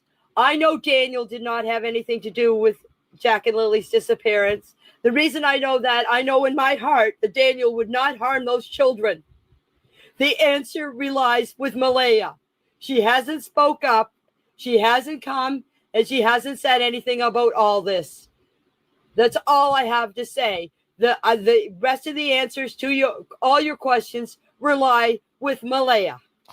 They're both really go-lucky children. They're so sweet. They talk to anyone. They'll talk your ear off. They will speak to anyone in a store. Everyone. They're just extremely sweet kids. It's been raining and they're probably soaking wet, but with the sun today, I'm hopeful that they are feeling warm. We're all filled with pain and sorrow because we just want them found. We want them home. Everyone loves them. They are definitely verbal and they do have possible autism, but it's not extreme autism. It's just they have issues with school and they don't catch up with the other kids. I just want to remain hopeful. But there's always, in a mother's mind, you're always thinking the worst. Last night was one of the worst nights because I didn't have them in their beds. And I don't want to go through that another night without them. I know the truth. I didn't kill Lily and Jack. Me and my family still go out sometimes and search, but everything's been searched that we can really dive into at this time. They have over 12,000 man-hours searched in the woods, and they're planning on doing more, which I'm really grateful for. Every day when I wake up, it just feels like I'm reliving a nightmare of May 2nd.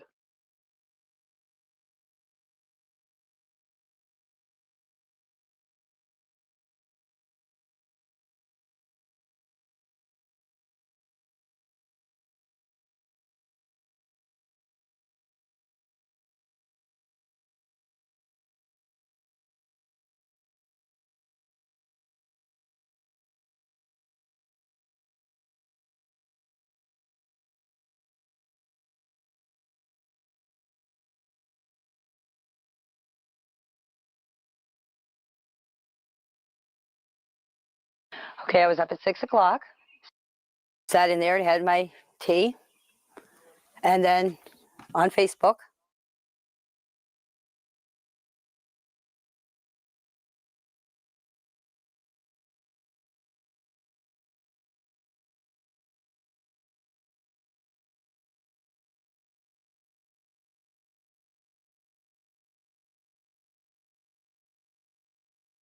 Seven o'clock, I get up, come over here, fed my chickens. My brother, Ron, called me at 8:48 and asked me if I wanted to go to town with him. And I said, no. I said, I'm staying home. I said, I'm going back to bed.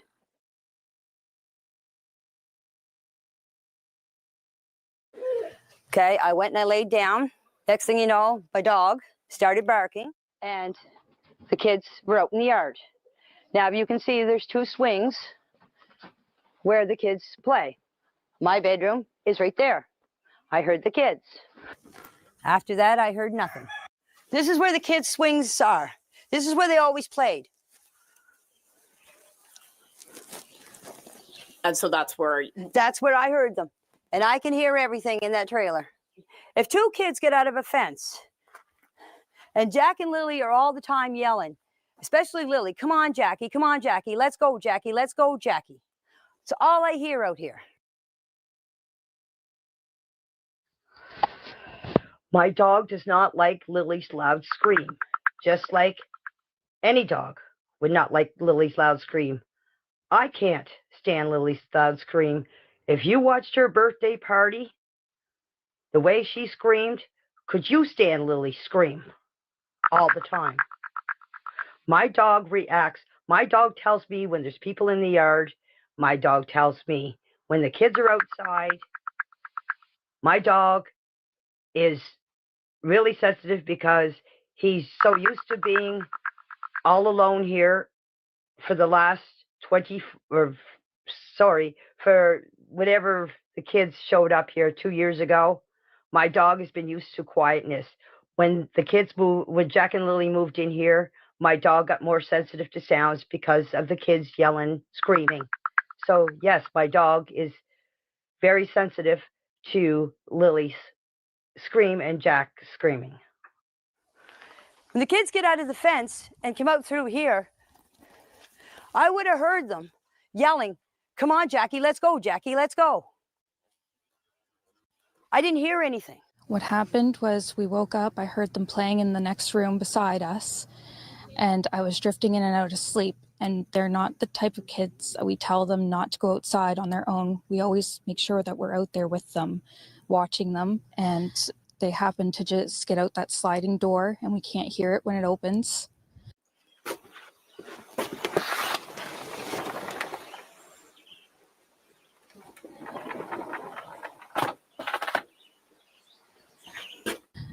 And they were outside playing, but we weren't aware of it at the time. And the next thing we knew, it was quiet, and we get up and I tell him, my partner, Daniel, I tell him, "Do you hear the kids?" And he says, "No." And we get up instantly. We're looking outside. We're looking everywhere, yelling for them. And I instantly just call 911. I just had the instinct I needed to call. Malaya and baby were asleep. Lily came in multiple times. I was not in deep sleep by any means. And then about 20 minutes passed, and then I woke up. Malaya was right beside me. She was still asleep.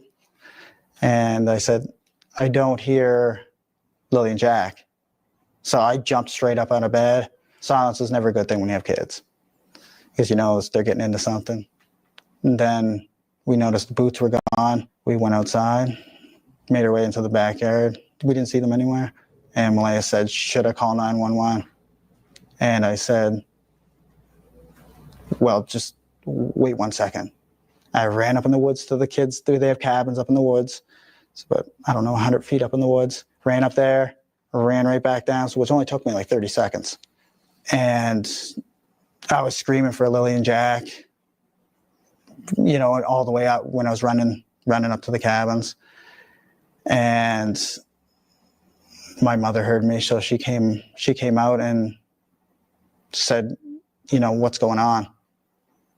And I said, "You know, Lily and Jack are missing." The next thing I heard is I heard Daniel yelling. He was yelling for Jack and Lily. I didn't get up because I thought he was yelling for Jack and Lily in the house. So the next thing you know, I came out of the trailer after I heard Daniel, about, I'd say, 10 minutes after I heard him, I come out of the trailer. I opened up the door, was standing here. Malaya was standing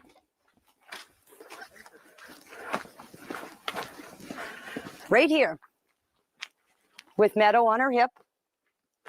And I come out and I said, "What's up?" She said, "Jack and Lily are missing." I said, "How long?" She said, "About 20 minutes. Ever since the Friday morning, when we noticed that the children were gone, immediately jumped in the vehicle, surveyed all the areas, many dirt roads, many culverts as I could, and waited for the police to get there. Very first day I wasn't around very much because I was just searching. I was running through the woods, screaming their name till my throat hurt. You know, they took their boots. That's pink boots for Lily, blue boots for Jack with dinosaurs on them. Lily had her backpack with white, and it was white with strawberries on it. I imagine now if they're in the woods that it'd be probably brown, but I don't see them carrying their backpack. I don't see them keeping a pull-up one for that long after it got soaked from the very first day. I closed the door, got my boots on, came out here, ran up in the woods. Just right up here. The kids have a little fort that they made out of sticks and fir branches, and that's where they go. You can see them and hear them.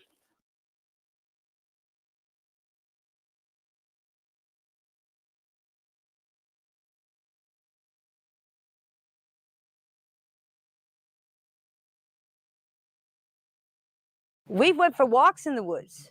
I had to practically carry Jack through the woods because there was no way that he was walking through all that tree falls and bushes. I did this whole area. There's an old road up back. When I got up to the end, to the top of the hill, I met Daniel. And I said to him, I said, did you find them? He said, no. He said, you coming with me? I said, no. I said, I'm going to search this area. Because when she told me the kids were missing, you automatically think they went into the woods. That was my first instinct. Mm-hmm. So I went up and I did this whole area, this whole wooded area, right up to the top of the dirt road, came back down here and came back down the side of the road, came back down here and came back up the same spot. I went back into the house. By the time the cops were here, I don't know exactly what time, I didn't take my phone. The cops were here. We only found the 2 boot tracks outside of the house. Whereabouts? Right beside the house, probably 10 feet away from the backyard. In the backyard, okay. Right here in this area here. I plan on putting a pool up this year for the kids. You need level ground for a pool. That's what I was doing. I was leveling out the ground to set up the pool. And this is the Thursday. This is Thursday. Right. Friday, all the investigators, search and rescue and everything, right around here was where they found the only footprint. This is where the boot. This is where I was raking that night. That's where the boot print was found, in the mud where I was raking. I'm going to start from Monday. Monday, the kids went to school. They came home from school, they were playing outside. Tuesday, they went to school, they were playing outside. Wednesday, they had an in-service. Daniel left at 12 o'clock with Malaya, Jack, Lilly, and Meadow. They went to their grandmother's to do laundry. They get home at 10:30 that night. Thursday, they were in town. When they came home, I came out of the trailer. Jack was sitting beside the little playhouse digging worms with Lilly. Jack said, Janie, I found a worm. Found a centipede. I said, good boy. You keep looking. I went over and I started raking in front of my RV where I found Malaya standing. I was raking some gravel out of the bank to smooth it out to put a swimming pool. That's the only thing I did, was break a little gravel out of the bank to level it out for a swimming pool. The footprint was found right where I was leveling the ground out for the swimming pool. An investigator came and measured the little footprint to see if it was Jack or Lily's. That's the only footprint that was found. So Friday morning, I get up at 6 o'clock, had my cigarettes and my cup of tea, went out at 7 o'clock and fed my chickens, came back in, went on TMU. 9:48, my brother called me. I thought there was 2 boot prints. There was supposed to be a footprint found way up on the pipeline. Right. Malaya sent me the picture of it. That's all I know. There was a footprint found. Okay. But I'm telling you, the footprint was here. The only one that they can confirm that was Lilly and Jack's was right here. We were searching. We covered everywhere possible. Even in the first day, we did. Even with me running through the woods, I was ahead of the helicopters and ahead of the drones and stuff like that. Screaming as loud as I can, just until my throat hurt. Running through water that was up to my waist. And as soon as I got back, I wasn't allowed back in the woods until a man dressed in a military outfit said I could go back into the woods. I'm not here to lie. The reason why I wanted you guys to come here and do the interview here is to show you exactly where everything took place. And to show people that this is what happened. This place has been searched thoroughly. The well has been checked, the septic tank, all the barns were searched. My RV was searched 3 times. The trailer was searched. This whole place was searched. If they want to come back and search again, they're more than welcome.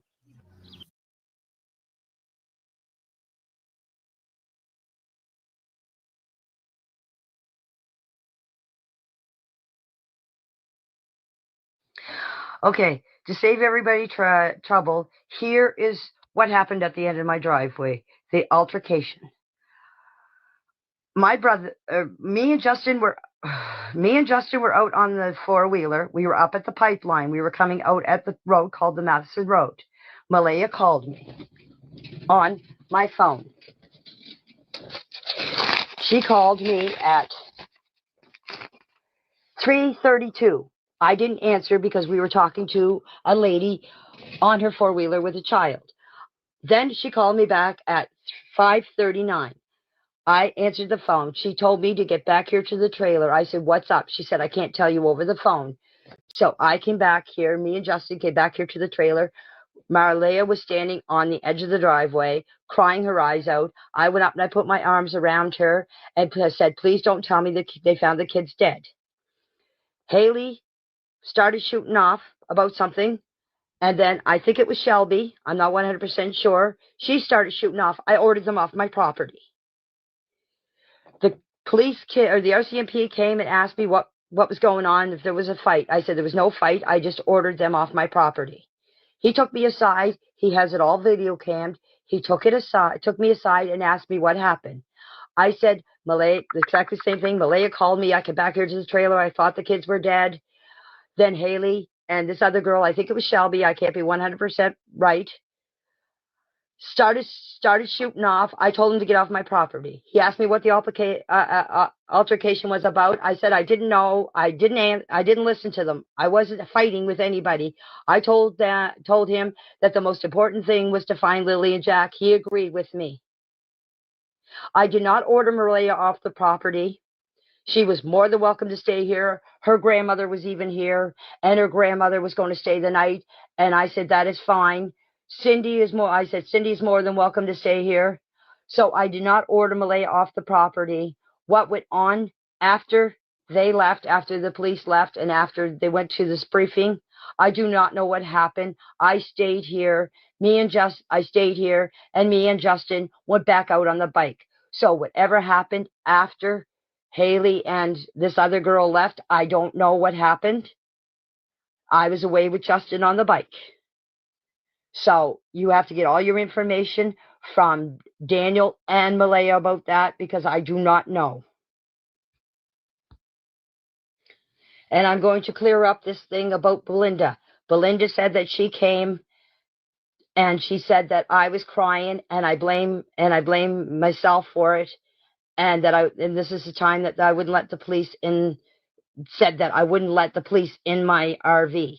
Well, the reason why I was crying, Belinda, is I blame myself for not getting up that morning and seeing the kids. Because whenever they're outside, I'm usually out there. I'm the one watching those kids. I watch those kids out in the yard every day. That's why I blame myself for not getting up that day. If I would have got up, this would have never happened. So that's why I was crying that day, Belinda, is because I blame myself for not getting up for those kids.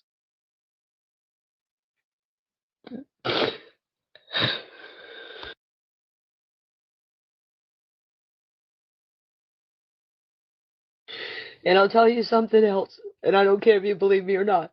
I would never, ever, ever let anything happen to those kids. I watched them for 2 years. I've seen them day in and day out.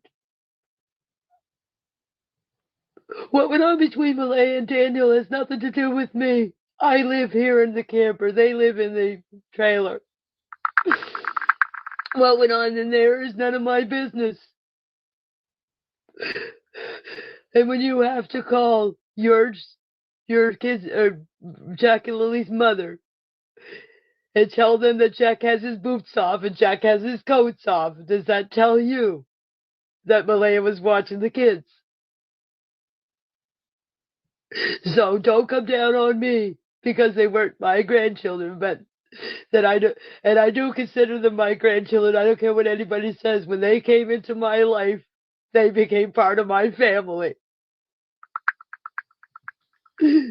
So if people doubt that, then they don't think very much of me, because I'm not that kind of a person. No, I want to continue this. I want to get this all on my system, and I want to tell you guys the truth. It really bothers me because I've been a grandmother for 9.5 years. In the last 2 months, I can't be a grandmother anymore. I'm not a grandmother. My grandchild, my oldest granddaughter's birthday was on the 25th of this month, and I couldn't even see her, all because of what happened. And I had nothing to do with it. But I am the one that is suffering. So is Jack and Lily. They don't know where they are. They don't know what's going on. Well, Meadow doesn't know what's going on. And my other two grandchildren don't know what's going on. I watched my oldest two grandchildren playing with those kids for the last 2 years, and now they don't even know what's happening. They don't know what happened to Jack and Lily. They don't know where they are. It's not about me. It's about I'm worried about my grandchildren. What impact this is having on them. I can recover from this. It's going to take me a long time, but just think what the impact has on my grandchildren and Jack and Lily. How much it's hurting them. And I begged Malaya to come out and tell her side of the story. And she's the only one that can answer the questions that we can't. I begged her to come out and talk for the sake of the grandchildren, for the sake of her children. My mother had to kick some people off the property because they were saying that I did it. I had something to do with it. And I'm the only one here fighting for them, which is sad. Are you able to authorize and start getting some search teams going to the Gerlach location? Radio chatter. Search crews and first responders mobilizing in a quest no one dreamed would take this long. Make sure Mom stays close to the house there in case they happen to sneak out and get back into the house. A home deep in rural Nova Scotia, 140 kilometers northeast of Halifax, the last known location. A lot of area to cover. We're out in sticks here.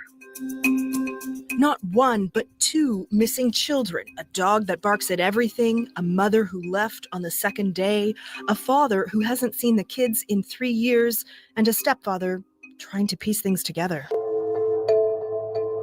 The mystery of what happened to 6-year-old Lily Mae Sullivan and her 4-year-old brother, Jack William James Sullivan, is indeed gripping the country and beyond.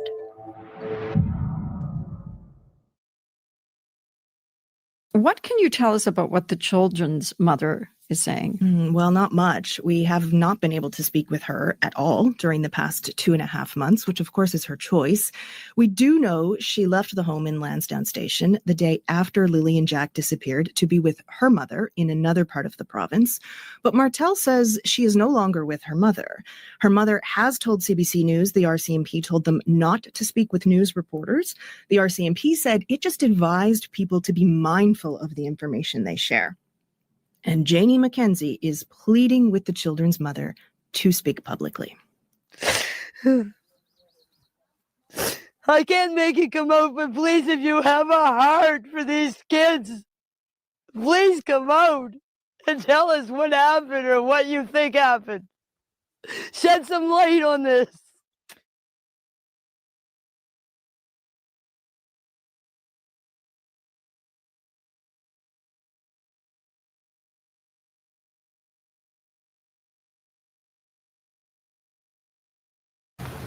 I am the grandmother of Lily and Jack. I am the grandmother on the biological father's side. The mama of my grandson called me. We were in town.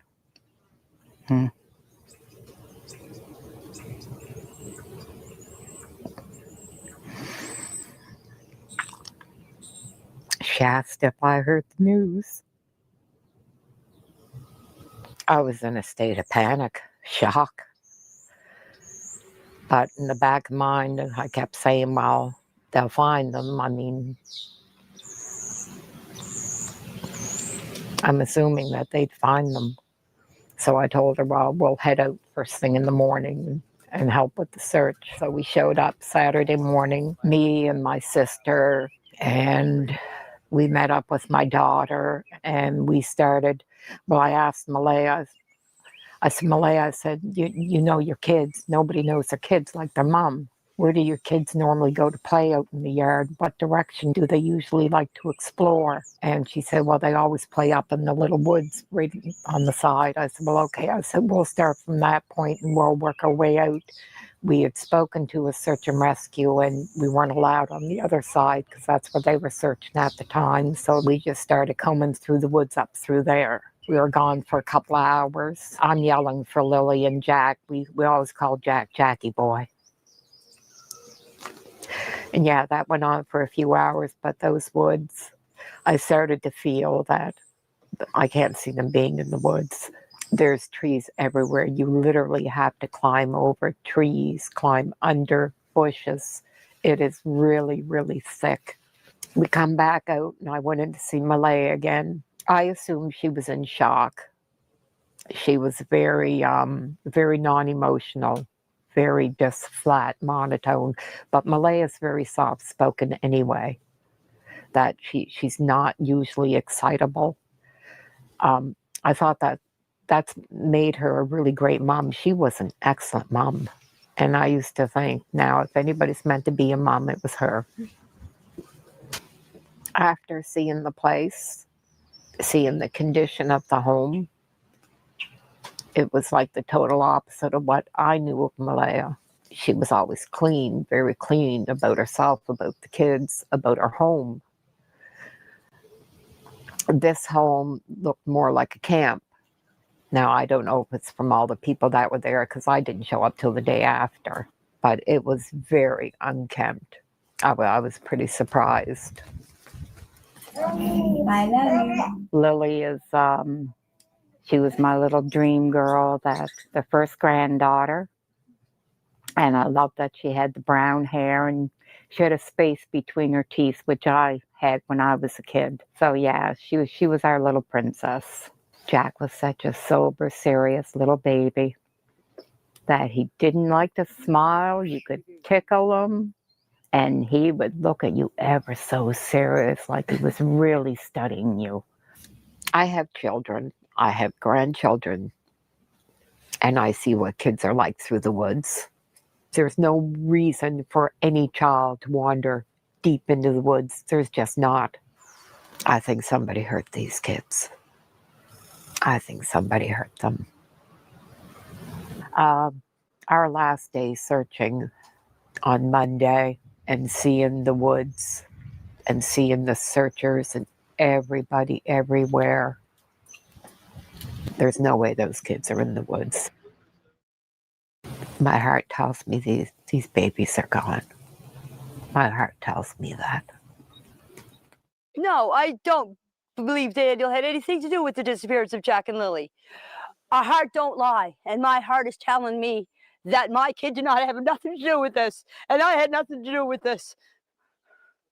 You know, if something bad happens, you get like your heart drops. Mine hasn't dropped. Deep down in my heart, I do believe Jack and Lily are alive. It's not because of what people are saying. It's my heart tells me that they are alive.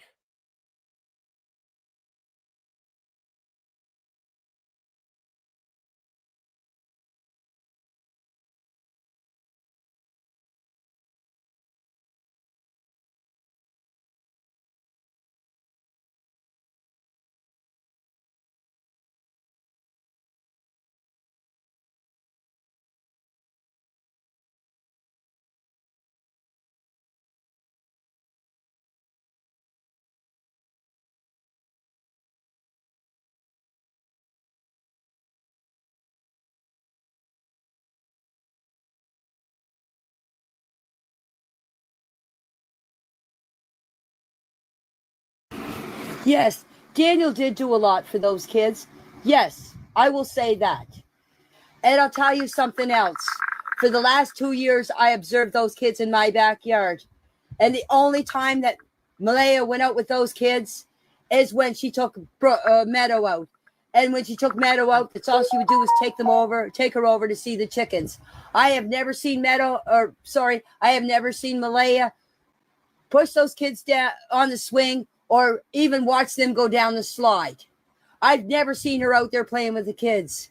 In the wintertime, I would go out and throw snowballs at them, build snowmans with them, build a tall snowbank for them to go sledding in. All the grandchildren. After Meadow was born, yes, Meadow got all the attention. I seen that with my own 2 eyes. Yes. Jack and Lily were sort of put on the back burner. Yes. And yes, I did more interaction with those children than Malaya did. And as I was saying, if you have to call their mother to tell them that Jack has no boots on or Jack has no coat on, and if she's supposed to be watching them all the time, that's a bunch of bull crap. I've been holding this in for 2 months until Thursday when I gave my interview. The reason why I've been doing this is the investigators advised me not to speak to anybody because of their investigation. But it's been over 2 months now. I find the investigators are not telling us anything. They put only 1 report out since all this happened. They are not giving us any updates. I'm tired. I can't deal with this because they are keeping stuff to themselves, which the public should know. We should know what is happening. Yes, I believe the kids are alive. And the reason why I believe the kids are alive is because my heart is telling me they are alive. If they are deceased, I would have, just like everyone else, you'd have this feeling in your heart that you can't explain. And your gut feeling. But no, I definitely believe the kids are not deceased. I believe they are alive. Where they are, I cannot tell you. As I said before, if I knew where the kids were, I would go and get them. I would not care what kind of shit I got into. I would go and get them. And there's another thing that I would like to put out there. I would like whoever has the kids or whoever knows where the kids are, please, if they want to and they want to get out of trouble, please drop them off where they pick them up at nighttime. We do not have cameras. We do not have an outside street light. It is pure dark. If you watch a video of someone that saw me supposedly filling potholes in, how dark it is, because they drove by to show everybody how dark it is. If they want to drop the kids off of here, if they got the kids to yell, my dog would let me know that they're out there. I will go get them, and I will make sure they are safe. As I said, the accusation and the rumors have to stop. It's not good for me, for my dog, for my grandchildren especially, for Lily and Jack. These accusations have got to stop. I don't know what's going on with my grandchildren. I don't know how they're feeling. I can't talk to them. I wished on the 25th of June, I wished my granddaughter a happy birthday through Messenger. I couldn't even see her. I couldn't even go to her party or anything. The rumors and the accusations have got to stop.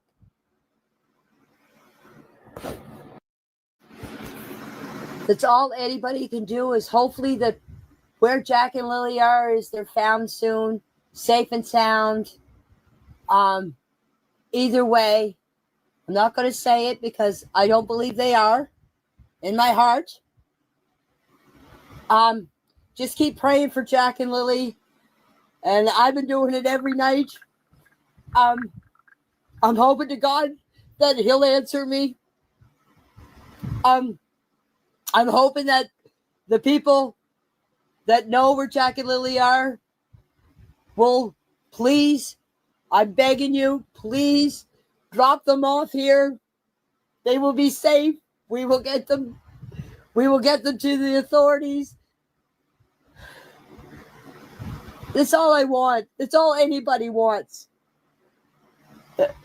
If there is if there is enough people praying and enough people out there looking for them, hopefully we can find them. Hopefully we can bring them home to stop this. Lilly and Jack must be out of their minds, not knowing what's going on or what's happening to them. They don't deserve that. They don't. I wouldn't even want to be a kid in their situation because I know that I wouldn't understand what's going on. So they must be out of their mind, not being able to see their mother or see Daniel or just being around the other two grandchildren or Meadow. Poor little Meadow. You should see her when Lilly and Jack would go up to her. Her eyes would light up and her big smile on her face. Now she can't see them. It must, even though she's small, she must be hurting. She's such a bright she's such a bright little child. She just must be going through torture too. How do I know they weren't in the woods? It's such a brief search. I know those kids. I've observed those kids. As I said, I walked with those kids through the woods. I had to carry Jack through the woods. He wouldn't go through the woods. He would stand there. He wouldn't go over a branch. He wouldn't go under a branch. I had to carry him over them. So I know they're not in the woods. As I said, I don't even like going through the woods because I don't like walking over trees and branches and bush. Can you imagine a 6 and a 4-year-old going through the woods? You guys seen through videos of what the searchers went through.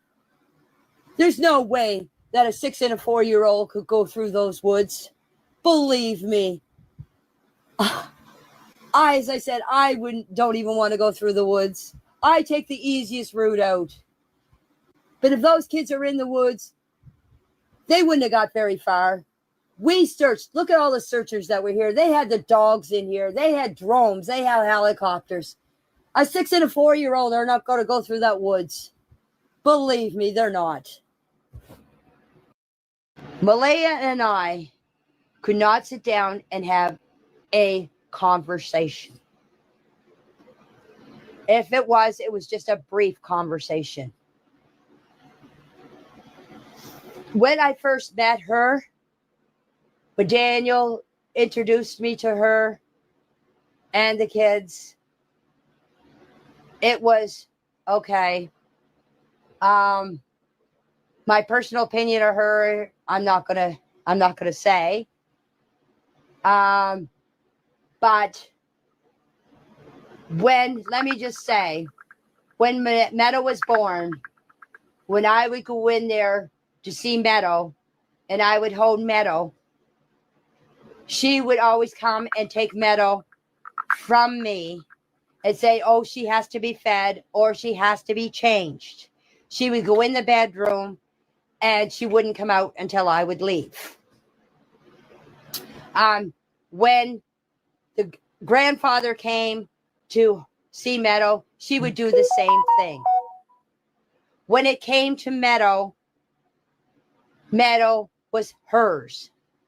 I could go in there and I could play with Jack and Lilly all I wanted. But with Meadow, no. Meadow was hers. Since that child has been born, do you want to know how many times I babysat that child? Twice. I looked after her twice. Once when she was outside helping Daniel with the wood because she wanted to get outside. I watched Meadow. The second time I watched Meadow was when Malaya had an episode. I think she was having an anxiety attack. The ambulance was called and they took her to the hospital. I watched Meadow until Daniel got home. That day that I watched Meadow, I got Jack and Lilly off the school bus. And I'll never forget the expression on the bus driver's face when I took Meadow and said, here, watch her while I get Jack out of the seatbelt. He looked at me because I just said, you have to take Meadow so I can get Jack out of the seatbelt. And I got Jack out of the seatbelt, and I got Lily, and I took the baby from the bus driver, which is Brian Ward. He's a great guy. You probably seen videos about him on TikTok or on YouTube. And I took the kids in the house, and Daniel arrived maybe 10 minutes after I got the kids off the bus, and he cooked them supper. Not me. He cooked them supper. And I did up her housework for her while he was feeding Meadow and Jack and Lily. So yes, Daniel did look after those children.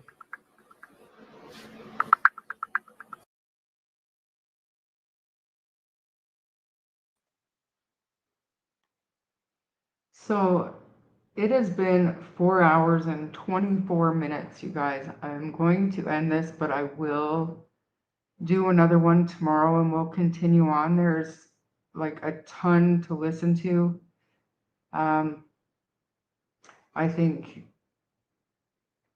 I mean, I'm a little shocked that Derwood came in here. I'm glad that I was able to catch it before he went off or things got too out of control.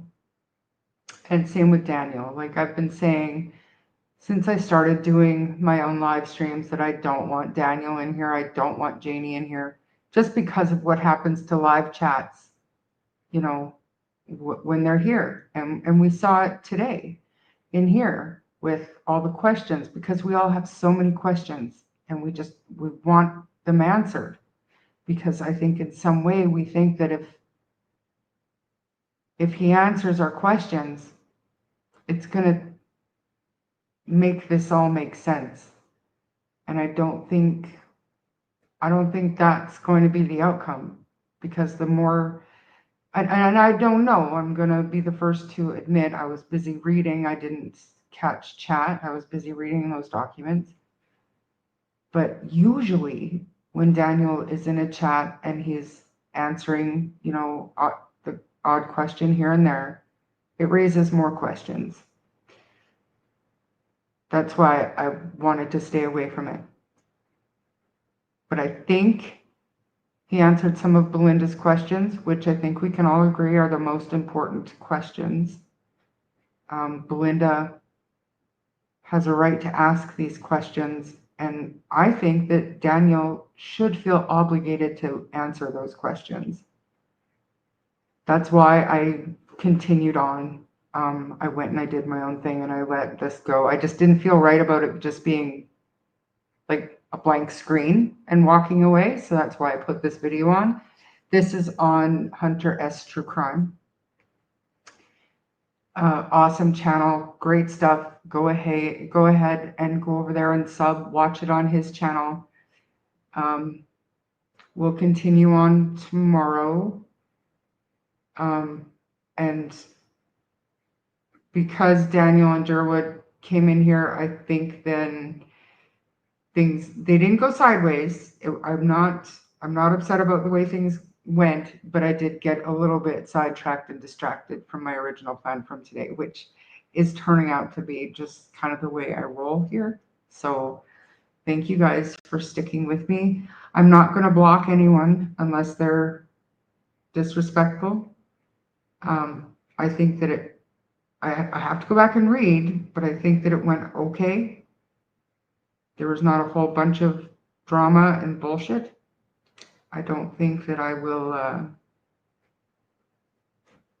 I'm kind of happy that everybody here is on the same page with my thoughts for this channel and what I'm trying to do here. I can't see us ever having new information on this case on this channel. I don't have the following that Sunny or Justin or Dolly or anybody else that's covering it has. So we're just here to chat about stuff that's gone on and try to make sense of it, try to pick up things that maybe we missed, and looking at things with a fresh perspective. That's my goal, that's my hope, and I'm certainly glad that every one of you spends 4.5 hours with me. This is the second time it's been a very long one, and thanks for being here. I do not have an outro, and let's just absorb everything that we heard and saw today, and we will talk more about it tomorrow. Have a great night. What day is it today? Tuesday? Ooh, Truth and Reconciliation Day. I put that video in the chat earlier. I'll see if I can edit my description so you guys can go watch that. You can just Google or YouTube search Truth and Reconciliation and pick a video. Go have, a good night. Acknowledge and appreciate everything that we have every day, and be blessed, and good night. And I have no idea. No outro. You're welcome, and thank you guys. See you tomorrow. Bye.